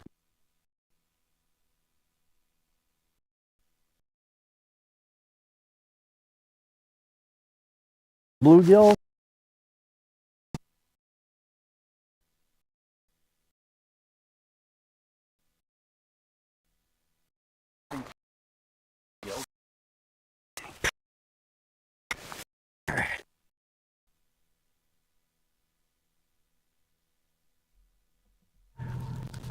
What is it? Red sky at night, sailor's delight. Red sky in the morning, sailors take warning. What a beautiful shot that is. Yeah. Especially when you turn into this cloud bank. All right.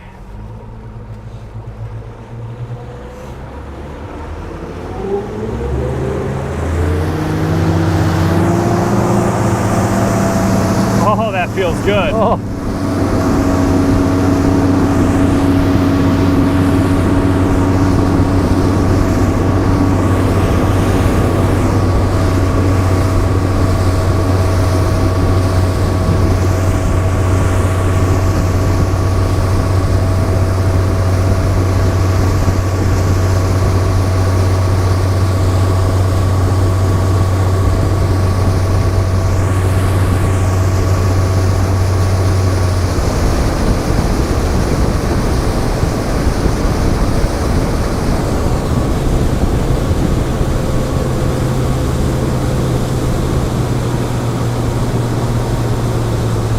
That one point out there in the middle, yeah. Oh, there's a couple little kickoffs there.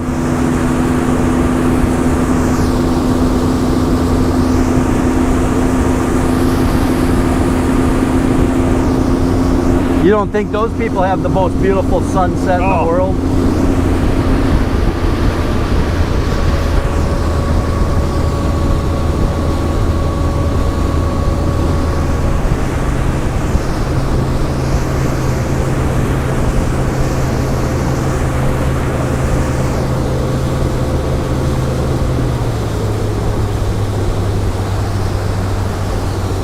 Yes, it is that main lake point. It doesn't look like that on the shore, but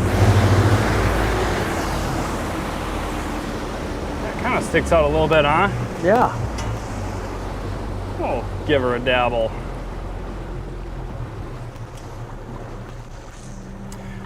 Pull back our side imaging up. There's some grass about 70 feet to our left. Looks like it's going to be in that low teens again. Nice. Healthy bait running around. I'm just going to point us right in.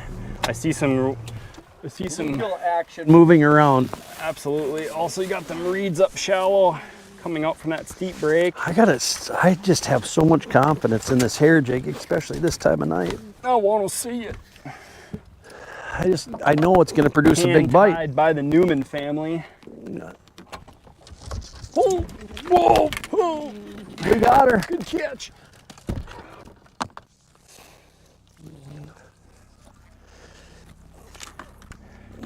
With how much time you've spent on the water, there are some stories to be told in regards to what you've seen, what's fallen in, what you've recovered. I can tell you a story just about a couple weeks ago in some water that I wouldn't even wash my hands in. Our little buddy Scott Walsh, I had actually just caught a giant triple tail in a highly shark infested area, and we were kind of getting a group photo, and all of a sudden I look back and Scott was barefoot and he was stepping him back to get in the picture, and he slipped right off the boat, and I've never seen somebody freaking get back in a boat so quick in my life. Walk on water. Walk on water was exactly. And his phone still has the COVID from the salt water.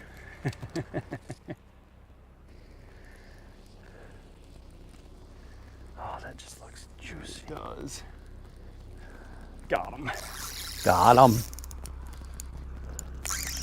They're definitely relating. Little guy, but that's healthy all right. little pound and a halfer. Yeah. That was a little I don't more care. bottom That's just skinny frickin' fish. Tugging.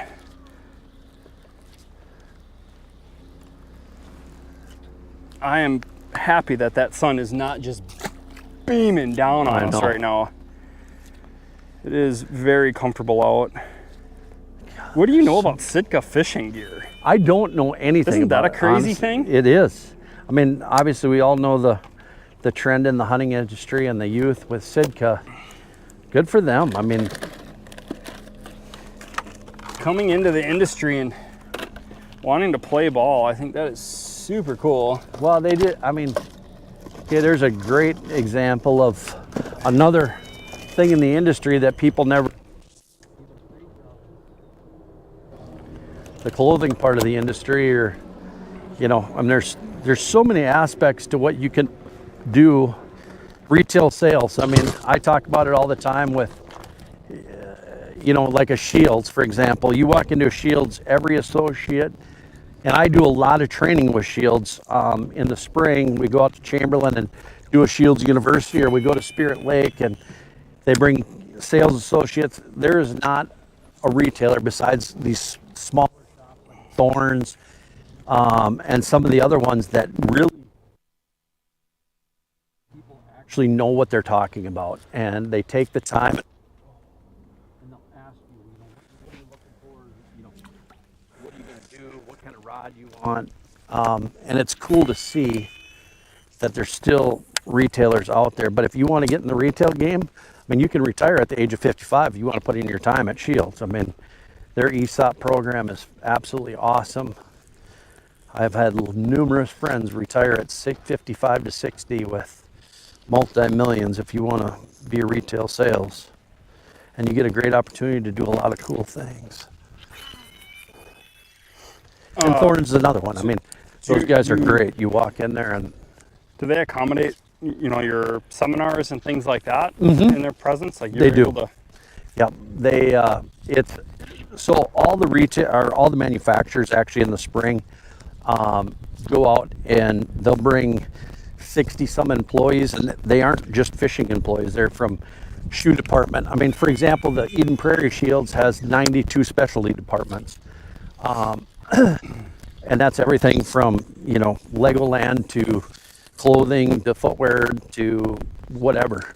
But they'll bring those people out, and then they're expected, they're literally in the classroom just like you'd be in school.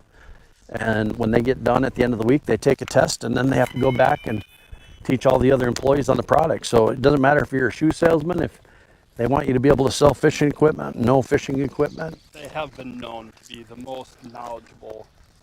100%. I mean, that's why they've made such a big mark on the industry. Yes. They powerhouse now. And, you know, I was told that they started a hardware store. They did. Yep. Back in the. And then they had one in Mankato. I remember that store when I was a young kid. Going in there, and it was part hardware store and part sporting goods store. Crazy. And basically, you could go there and buy anything. Now, oh, something did get me there. And I told you, just do what I did. Jerk before it floats up. A little bit of grass developing offshore up a little bit. Breeze. Yeah.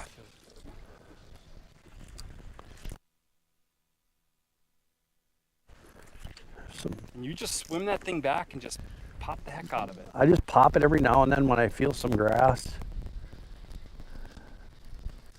There's a pile of them on that edge.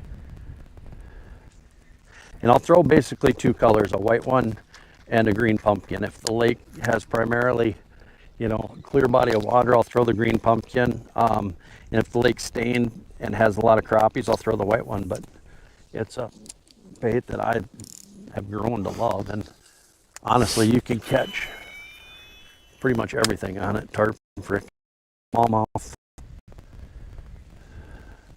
When it really shines is when that coontail, I think, when it shines is when that coontail starts to develop out a little deeper. You can kind of just stroll it over the top of the coontail. That was grass. Now we all of a sudden just like That grass gets real tight. those. There might Random cabbage stalks, maybe. Yeah. Taller grass standing up. I see you got it on peanut butter jelly. I love Doppler. That blue. Yep, That there's blue, three, like- blue, red, and I think it's got blue, red, and might have and the targets show up as a brilliant red. There's some better graphs. Uh-oh. Out comes the old drop shot, forcing it. I just know what it Bunch can of do. little ones out there. Nope. Oh, bluegills are grabbing it. Food's around. It is I prime promise you. time. There's giants that will bite a drop shot. It is my go-to presentation for Lake Minnetonka, which is, I think, the last tournament I'm going to fish here is that Thorne Brothers Classic. That'll be the last one for me for the year, and all of my days on the water are with... I'll tell you, the day I remember that we fished real close to each other was on the St. Croix. That was a freaking riot. That really was. That's a body of water that I honestly really blew my mind away, that there was the schools of fish that were there and the size of fish. Underrated. Yeah, absolutely. Underrated. I mean, it's so excited to go back there someday. It's a pleasure boat frickin' fishery by far, and it's a great walleye fishery. And I'll tell you, if you get north of there, up where I live, it can, if you've got a means of a jet boat or a shallow boat, boy, that's some of the world-class smallmouth fishing. And smallmouth has a place on your heart. It does. From the Great Lakes to the small doesn't creeks matter. to the Rum River to the Lock Lakes of the world, Yeah. Vermilions. I don't know. For pound, I don't know if there is a better fighting fish. And I get it. A lot of people get frustrated with smallmouth because they're very roamy, especially in lake situations. But I'll tell you what, once you figure them out, they're pretty easy to target. I mean, they're going to be around bait.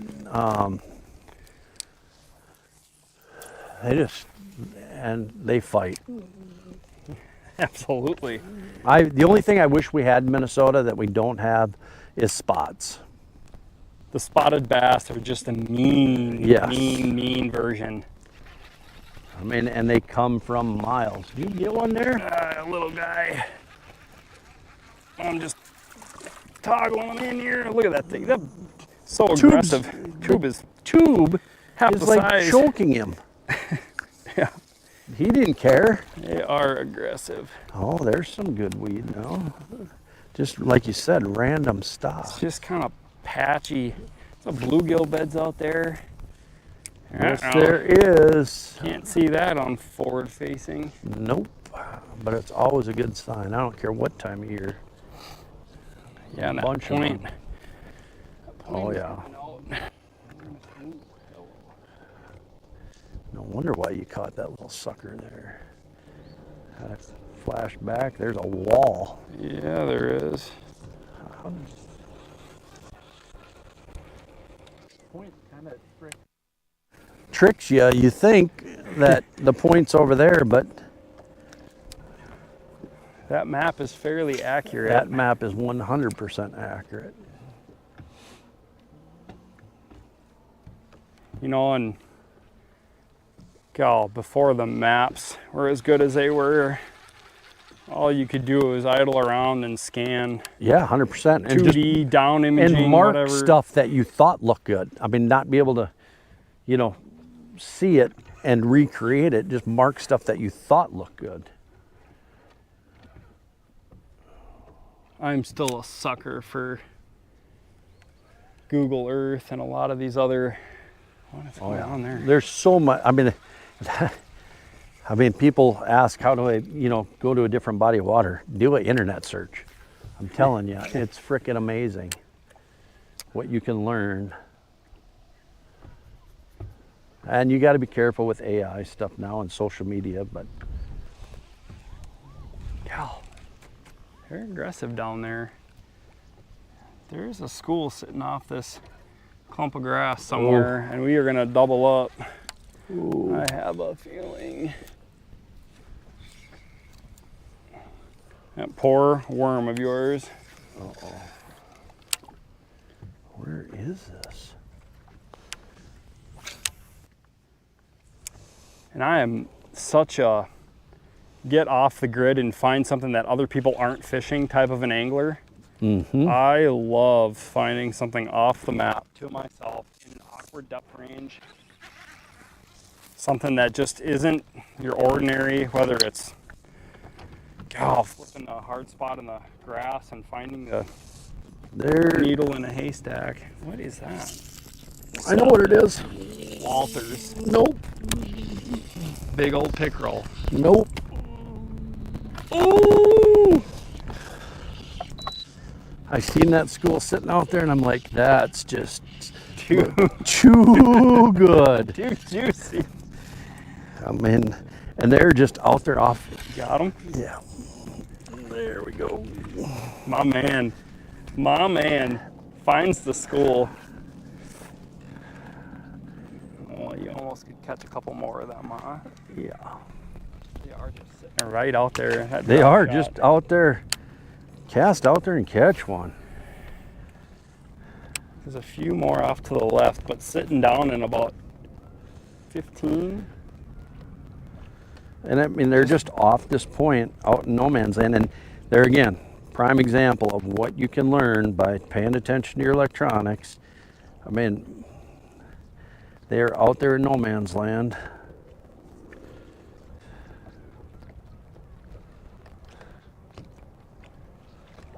Plenty of bait out there too. And this wind is holding us in a great spot. Okay. Pointing right where we want to go. Maybe a little more left. I think they are just a touch left. Yep. One's gonna hammer that tube. Yeah, it is.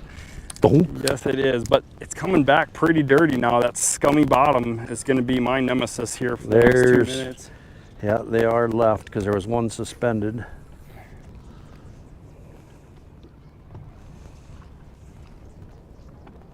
We'll see right here. Yeah.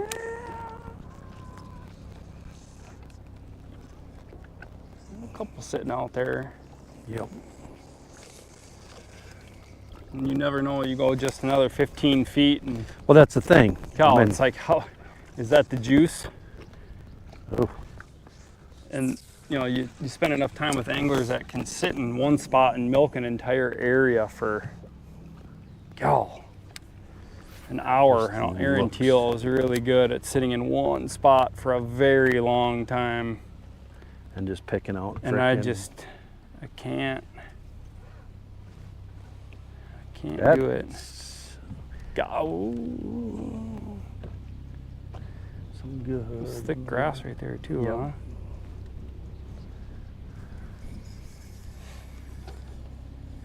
Almost looks like a clump of coontail there.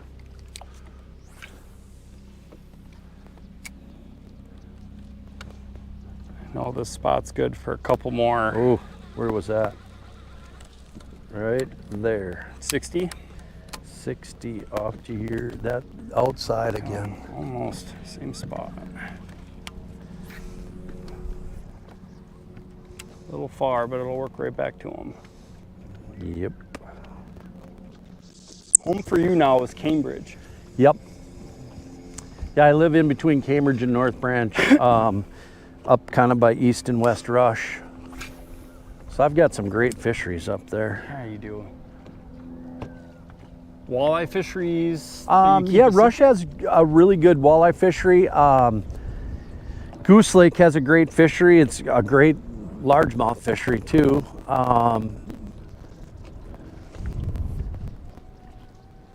But I mean, if somebody asked me kind of, what body of water I grew up probably cutting my teeth on, would definitely be Mille Lacs, just because I'm a Minnesota kid. And I mean, I don't care what anybody says, walleyes are still table fare for 90% of the people. I mean, that's why people want to catch them, to eat them. And people on the weekends want to go out and catch their few walleyes, that's for sure. I think that really helped the popularity of our video production. Yes, 100%. I mean, that the amount of walleye anglers in Minnesota versus tournament bass anglers is. And I don't care where you're at in the United States. I mean, if you're in the upper Midwest, walleye still is very, very strong. Let's spin around and see what's on the outside of this Tip of that point. Yep.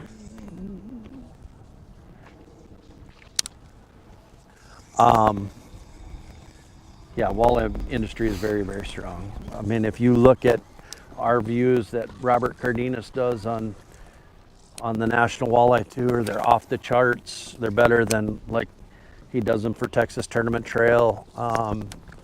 He does them for a lot of different things in the Walleye Tour Trail. The views on it are amazing.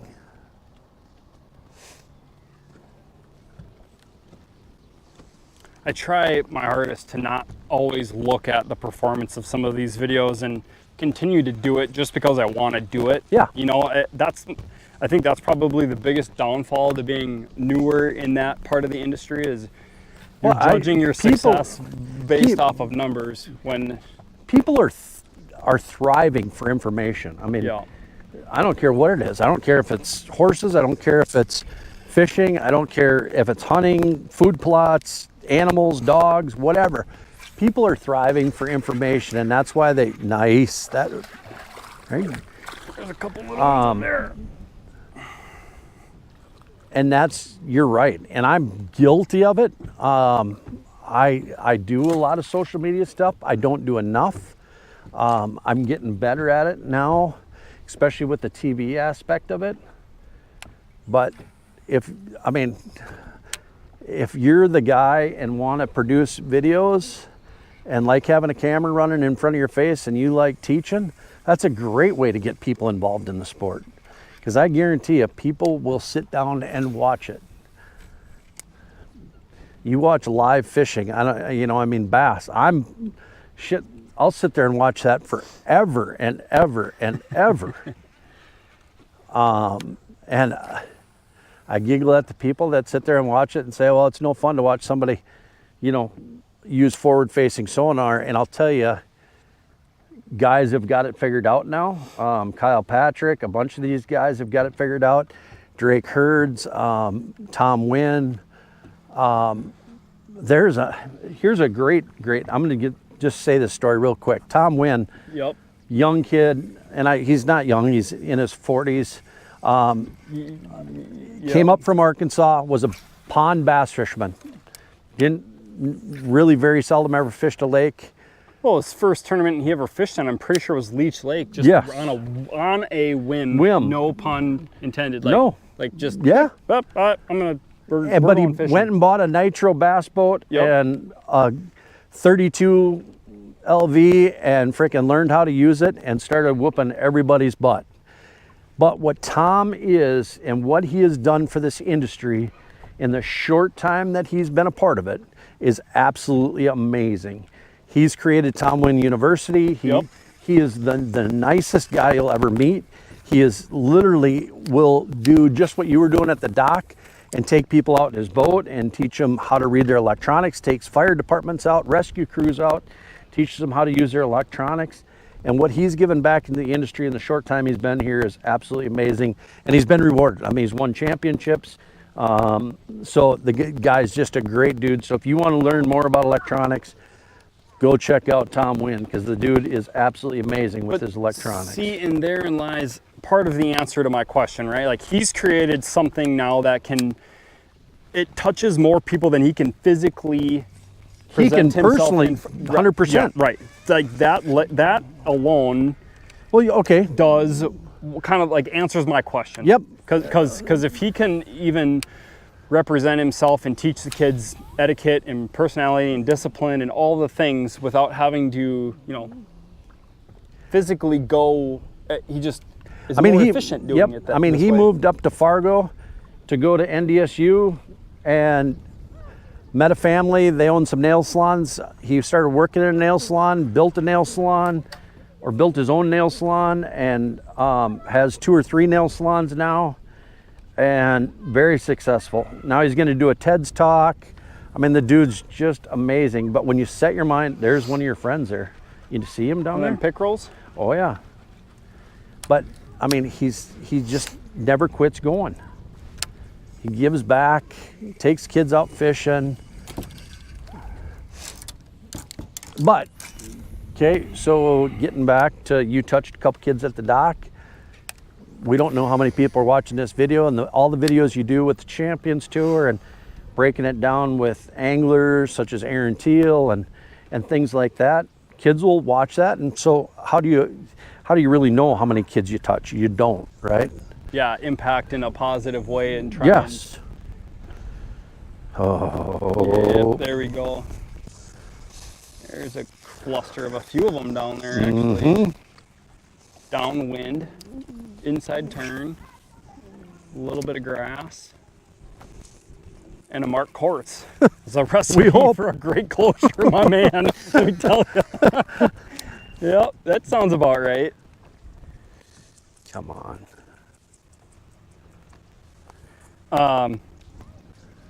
Here's another thing that I've come to realize and I've accepted, but I struggle with. When you create something like Tom Wynn does, Tom Wynn realizes that nobody understands his dream or will have the passion for his dream more than he will. Correct. So to try and get other people to do what he's doing, I mean, his purpose for... No, you're fine. I made a mistake. No, you're good. You're free, I think. Nope, almost. His purpose is certainly to teach, to educate, Yep. to do all of the things, right? To learn how he did and break it down a lot faster than what he did. It can't be that bad. Well, I'm just gonna cut it. It's wrapped around your braid. I can tie it faster than I can untangle it. Wait, hold on. I may need my bifocals here. Let me get, you want to borrow them? Yeah. You know, and when you are trying to solve an issue, a problem, create a resolution, you know, to stand on top of the mountain and scream at everybody that this is the best for the industry is not the way to do it. So you have to be so patient with a process or a dream or a product that's just the nature of the beast, but I struggle with that. It just takes so long. But I've been in my 2 industries now for, oh man, I mean, I've been tattooing professionally for 2 decades, which isn't that long in the grand scheme of things.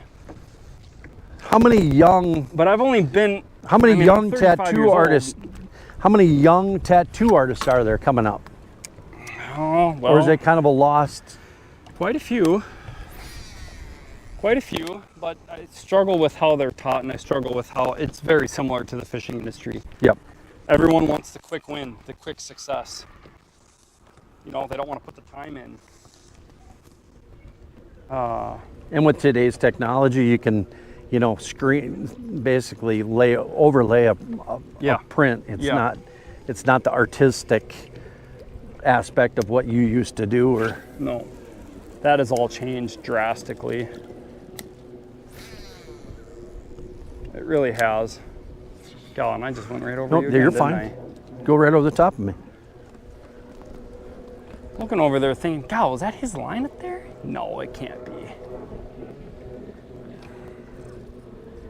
It's really gotten sparse out on this. Oh. Yeah, it feels as if it was sprayed or something.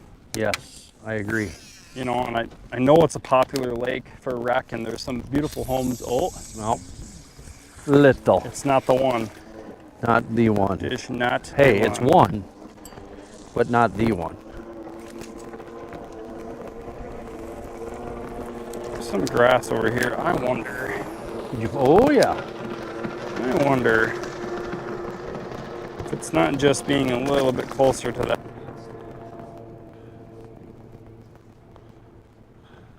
There's some life in there. And you can float right into that and get your drop shot nearby. multi-species city. And even to the right, it looks like some tall grass. There's got to be a big one in here. I am surprised with how long these mics have ran. Yeah. I mean, they are healthy.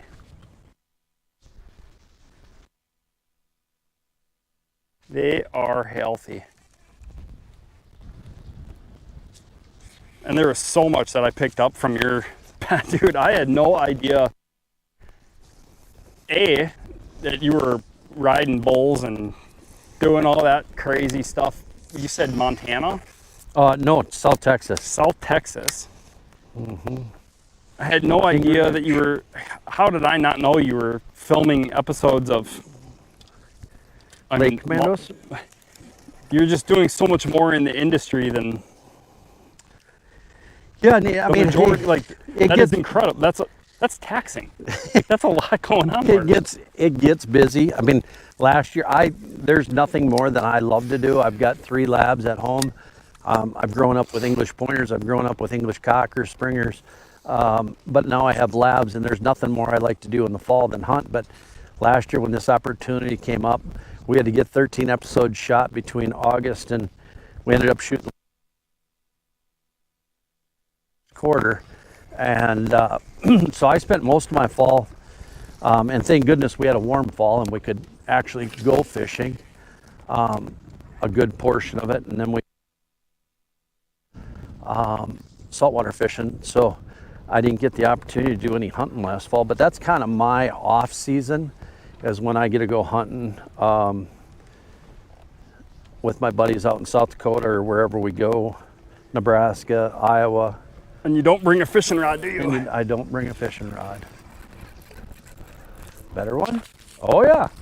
There you go, buddy. Tell you what, we want to talk about a consistent bait tonight, I'm going to give it to you and the tube, because that thing has produced everywhere we've gone, and some nice fish. Do we got a couple more in us? Yes, absolutely. I'm so glad. I'm so glad you said daylight? that. I was like, oh. Is it daylight? He's having a good time, right? I am. We keep him out here. We keep him out here. Anytime I'm getting my string stretched, I am having fun. Come on, Dad. Few more. Yeah, Few more exactly. Colin. Some days I still feel like I'm the young gun. You know, I'm the young cat. I see it. I'm the young cat. You know, and then quickly realize, no. I'm not. Old now. I am not the young cat anymore. We think we have a heart of a young cat. Oh, it just is the inevitable, right? Yeah. It is the inevitable.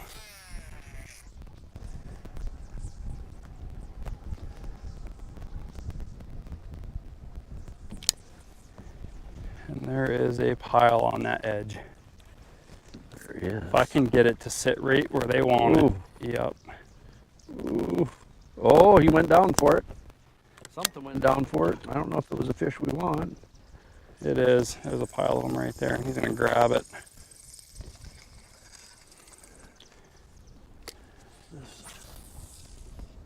That's almost your hair jig. It is. I'm going to crack that out. I should. Many up. Like, lots. That's the frustrating thing about forward-facing sonar. You can see what isn't biting your lures a lot of times. Yeah, it tests your patience. It does, big time. This spot reminds me a lot of that last spot where I dumped those few good ones. Some good stuff there. I'm going to end up spot locking here.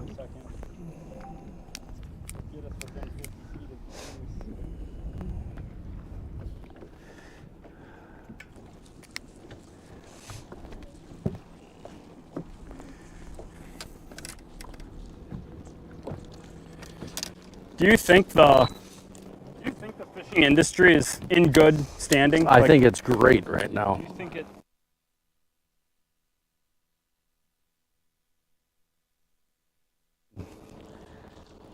a lot of people would have said that, you know, the forward-facing sonar is going to change and everybody's going to throw is minnows and this, that, and the other thing. And what you're finding is it's created some super cool, super new baits that we would have never thought of.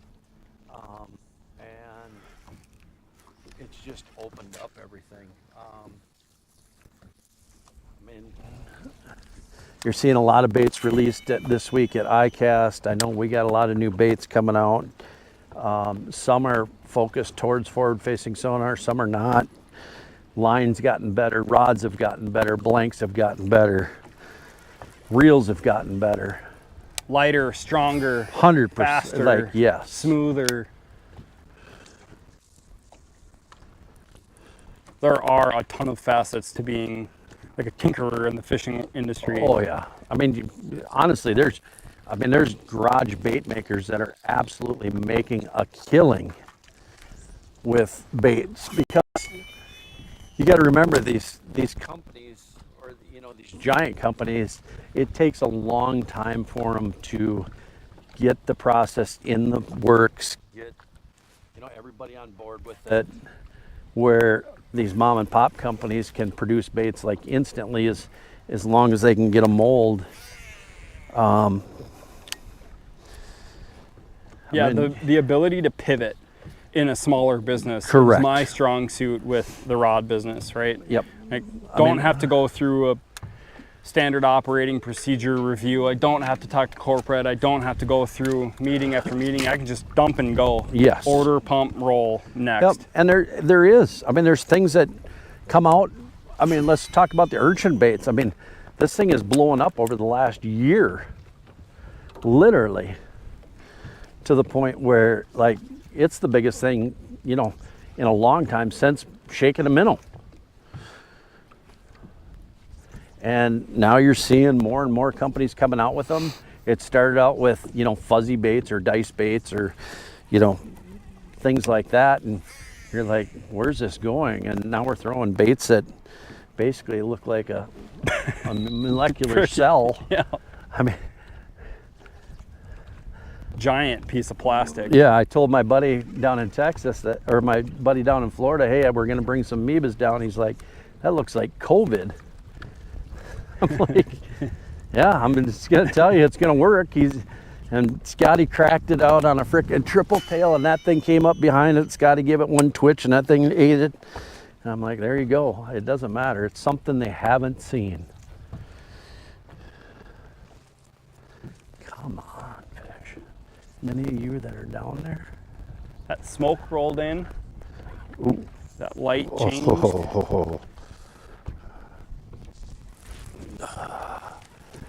Oh, it's kind of feeling kind of chatterbaity. It almost, yeah. Something that's...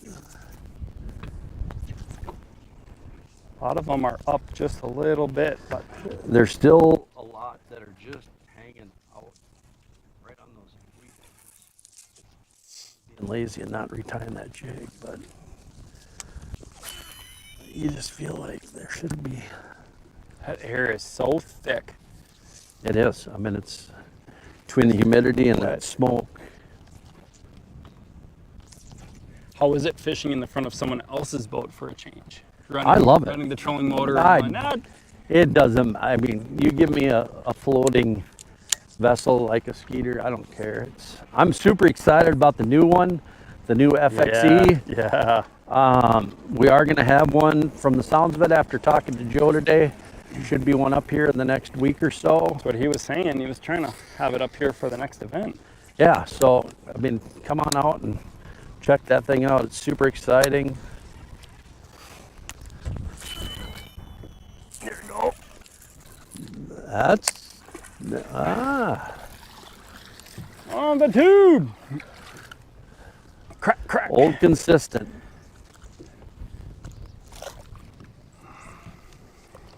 Doesn't get old.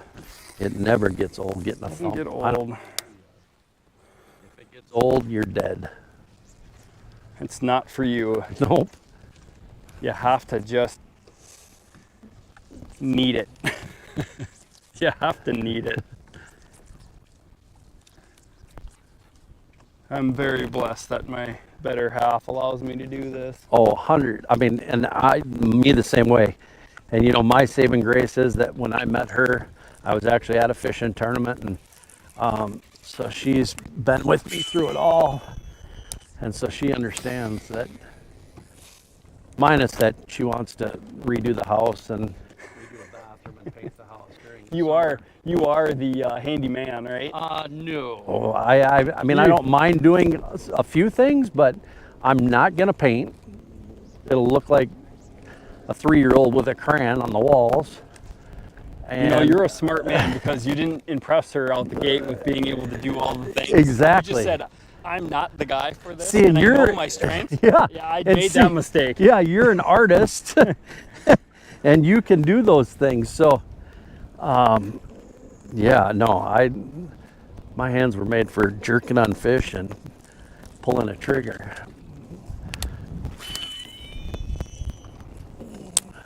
I never got into the hunting. And But yeah, I'll tell you. I love shooting. Yep. I love shooting. I shoot trap in my front yard. I have a rifle range. I shoot handguns. Big fan. Yeah. No, I mean, and I'll tell you what, though, you're kind of blessed because some of the best fishing is in the fall. When I want to go sit in the deer stand, or when I want to go out and chase ducks or pheasants, that's by far some of the best fishing. And you're out there and everybody else is in the woods.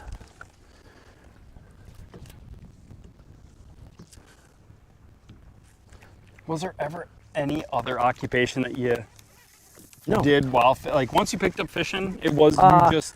Well, besides training dogs and managing hunt clubs, other than that, no, I went to auctioneering school.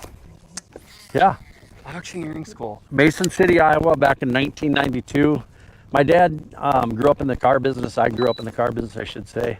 And he traveled around the country 5 days a week from Monday till Saturday, Fridays, buying cars at auction. And so I always enjoyed it. And even from the horse side of things or hay side of things or all that, I always thought auctioneering was pretty cool. So I decided to go to Mason City, Iowa and try my hand at auctioneering. And I still do it every now and then just for charity events or whatever, but I never pursued it. But it was fun. I enjoyed it thoroughly, and yeah, it was just something I thought maybe I'd pick up. A hidden secret. That's something I gotta pull up on stage one of these days. Oh, it's been seen before. In the crowd. Mr. Cole, what's coming on up here? Give me a showdown.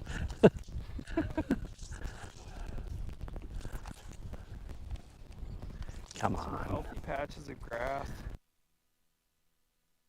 Wait.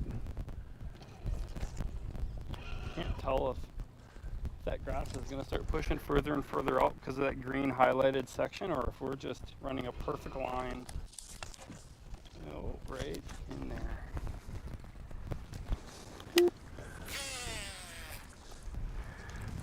Oh, I'm going to end up cutting my line with that little tag end sticking out.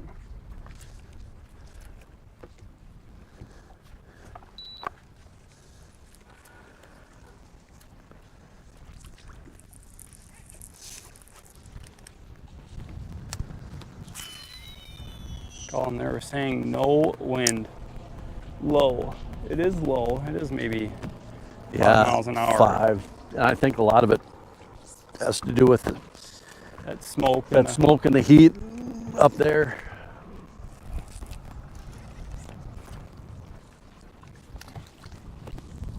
I'm like a kid in a candy store right now. Paul showed me something the other day, and I'm throwing this on fluorocarbon right now, but Paul showed me something the other day, and I probably wish I would have done it tonight. He just did it with a braid to a fluorocarbon leader, and I think you get a little bit more feel with it. Kind of one of those baits that sometimes they'll jerk the rod right out of your hand, and the next time they'll just suck it in. You know, sometimes you don't really want to feel them, right? You just No. want it to kind of load up. You want that power there. But man, building as many custom rods as I do, everybody has their own Oh, yeah. taste. because they're a fluorocarbon guy, or they're a braid to fluorocarbon, or they're a mono guy. Yeah, or they're a mono guy. I mean, there's still a lot of guys that throw straight mono.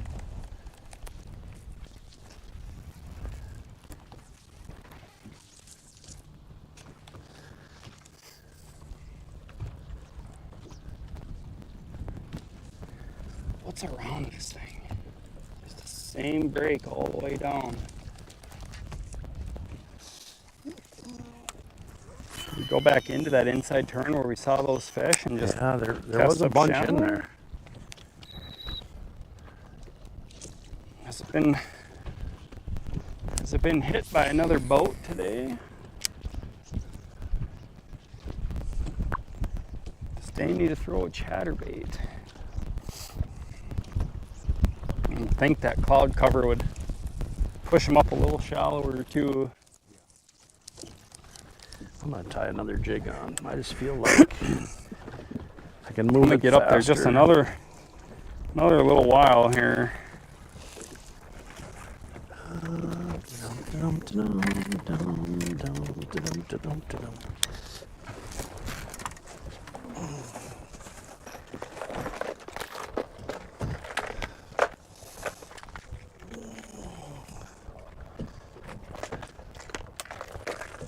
Tell me a little more about working with Rapala. Working with who? Rapala? Berkeley. You work with Berkeley. Berkeley. Yep. But you did. Yeah, it's been a great. I mean, I've been with them. They were my very first sponsor. I've been with them since I started. It's such a great company. It's a company that, I mean, like I said, it's cool to work for a company that everybody there fishes, and everybody company that builds shore to overseas to panfish to trout. We build baits for everything, so it's not just a one-sided. So when I think Berkeley, I think soft plastics personally. Yep. Yeah, no, I mean, would you say that's primary? No, Like, I wouldn't anymore. I'd tell you that it's still a huge part of their business, but it's not their only part of the business. I mean, we have more hard baits than I know what to do with. From crankbaits to jerk baits to glide baits. We came out with the chop block. We came out with the Nessie big swim baits, or glide baits, I should say. So the company is very diverse. We own, I don't know now, probably, 16 different brands in our company. There you go, buddy.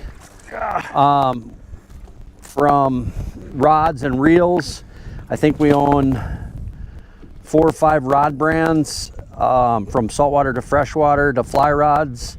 you're talking Berkeley. Yeah, pure Wow, fishing. I'm under a freaking rock. Pure fishing, umbrella, Berkeley, Trilene, Stren,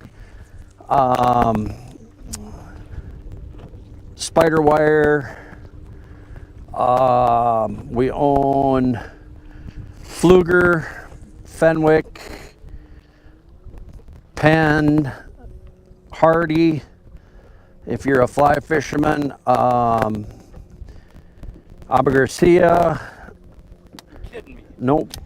This is all All under one brand or one umbrella. Frable, Plano, Van Stahl. yeah, I mean,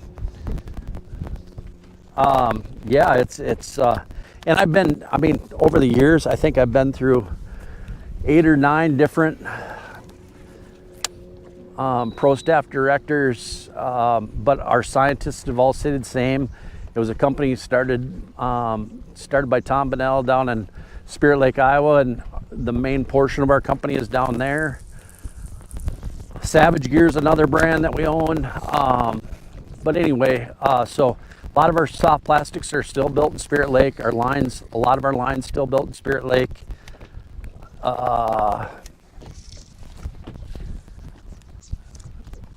Some of the Max scent baits are built in Spirit Lake. Gulf products built in Spirit Lake. The company's based out of Columbia, South Carolina now. We have a showroom in Charleston, South Carolina. With as many companies that are under that umbrella, I can see how, I mean, you have so many options if they're all sister companies, right? Yep. Like, there's no way to really, you're not like stuck in any pigeonhole. Like you have options, hard baits, but you got one? I think that's just a thick clump of weeds. Yeah, no, I mean, I have every option in the world of different baits to use. That was good cabbage up in there.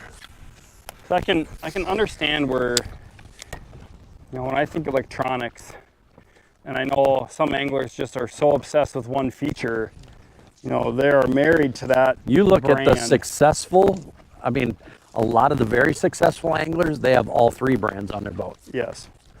And is that right or wrong? To each their own. I mean, I guess if you want the best of every world, then do it.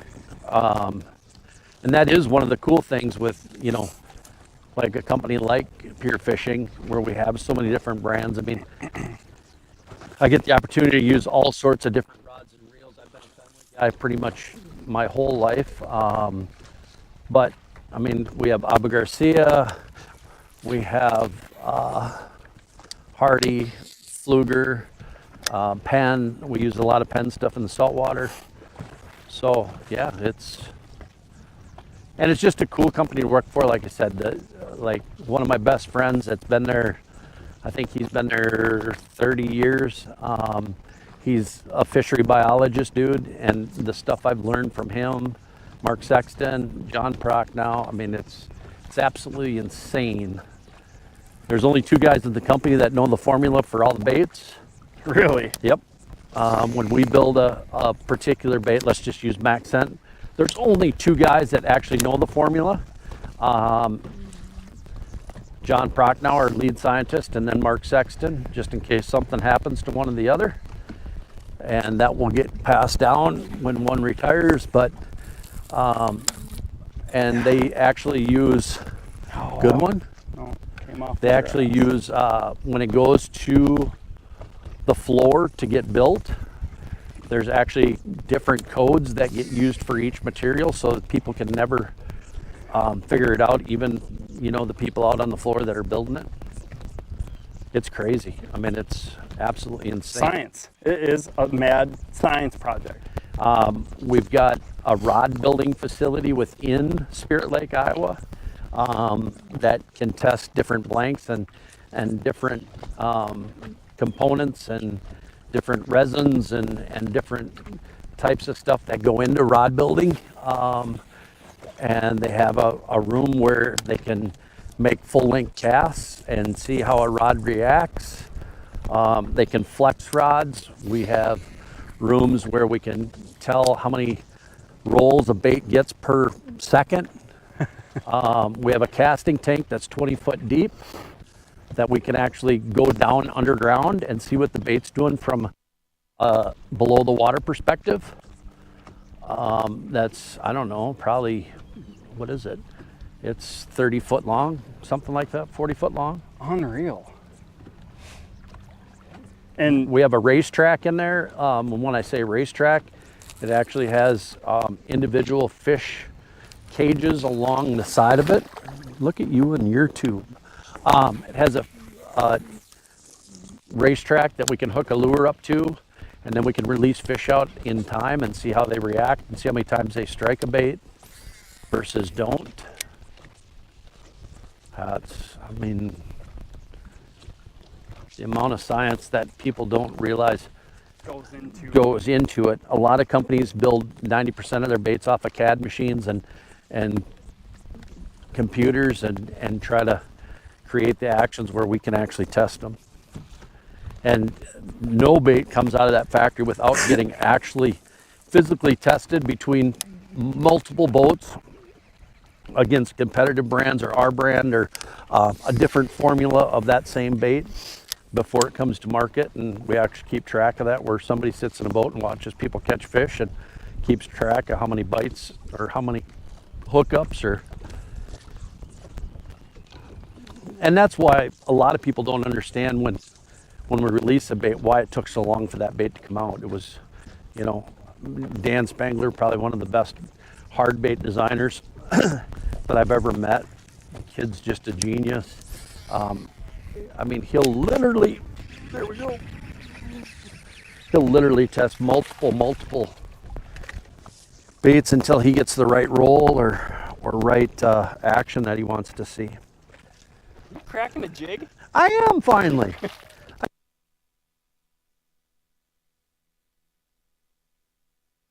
You don't Put say. the crud craw back on, a little max in.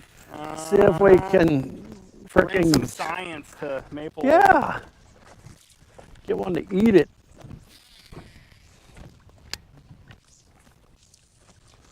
I'm sick of watching you catch them. That process, I would love to do more R&D within my rod building for technique-specific applications.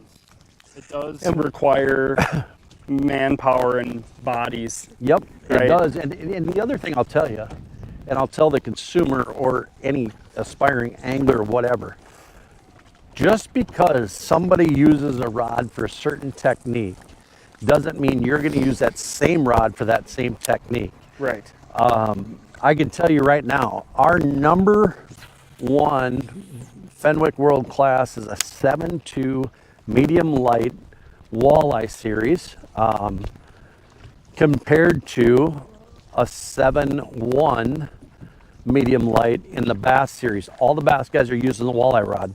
They just like the action better. Look at that eagle come down and smoke a fish. So there again, I mean, just because it says something on it, if it's the right rod for what you're going to use it for, if you like a more moderate action because you use a lot of braids, go ahead. If you use a lot of monos and like a stiffer rod, or if you want to flip a jig with fluorocarbon, hey, it's whatever you want to do. If that's your strong suit and you have a presentation that is your confidence go-to, do it, but don't just pigeonhole yourself all the time doing the same thing. Right. Because, oh, I get to go out and catch fish because I like to throw that bait and that bait catches fish. Try to get yourself accustomed to flipping docks or doing whatever, fishing offshore, fishing open water. Come on, be a good one. Yeah, just another nice one. A little chunk. Well, I'll tell you what, Mark. I think for the camera's sake, I'd love to stay out here. We're going to stay out here and We're going to stay out here and keep catching them. But, brother, I have had such an incredible Absolutely. freaking time out here. And I tell you what, your story clearly does not end this year. It doesn't seem like it's going to end next year, and you have so much more to share with the industry. And Until I flip over and lay on my back on top of ground, I'm going to keep doing what I love to do, and that's teach people how to fish and catch more fish and just enjoy the great outdoors. yeah, man, I am definitely left more inspired than before. Just sitting out here, spending some time with you in the boat, catching some fish. Like I have a lot of things and ideas now, brainstorming, and just I really appreciate your conversation, dude. Yeah, absolutely. You've taught me a ton, and I hope, all of your sponsors know how lucky they are to have you on board. So I'm lucky to have them. I enjoy doing what I do, and they give me the ability to do what I do. we're lucky, folks. We're lucky, and I just want to thank you all for tuning in to the Real Live Well Live. This is another interview, great one with Mark Kortz, and spend more time on the water. Look at that. Yeah, absolutely. Dane, you got to turn that around and look at that freaking sun. That is where we're going to end it right there, folks. So until next time, thank you for spending time with us on the Real Live Well app.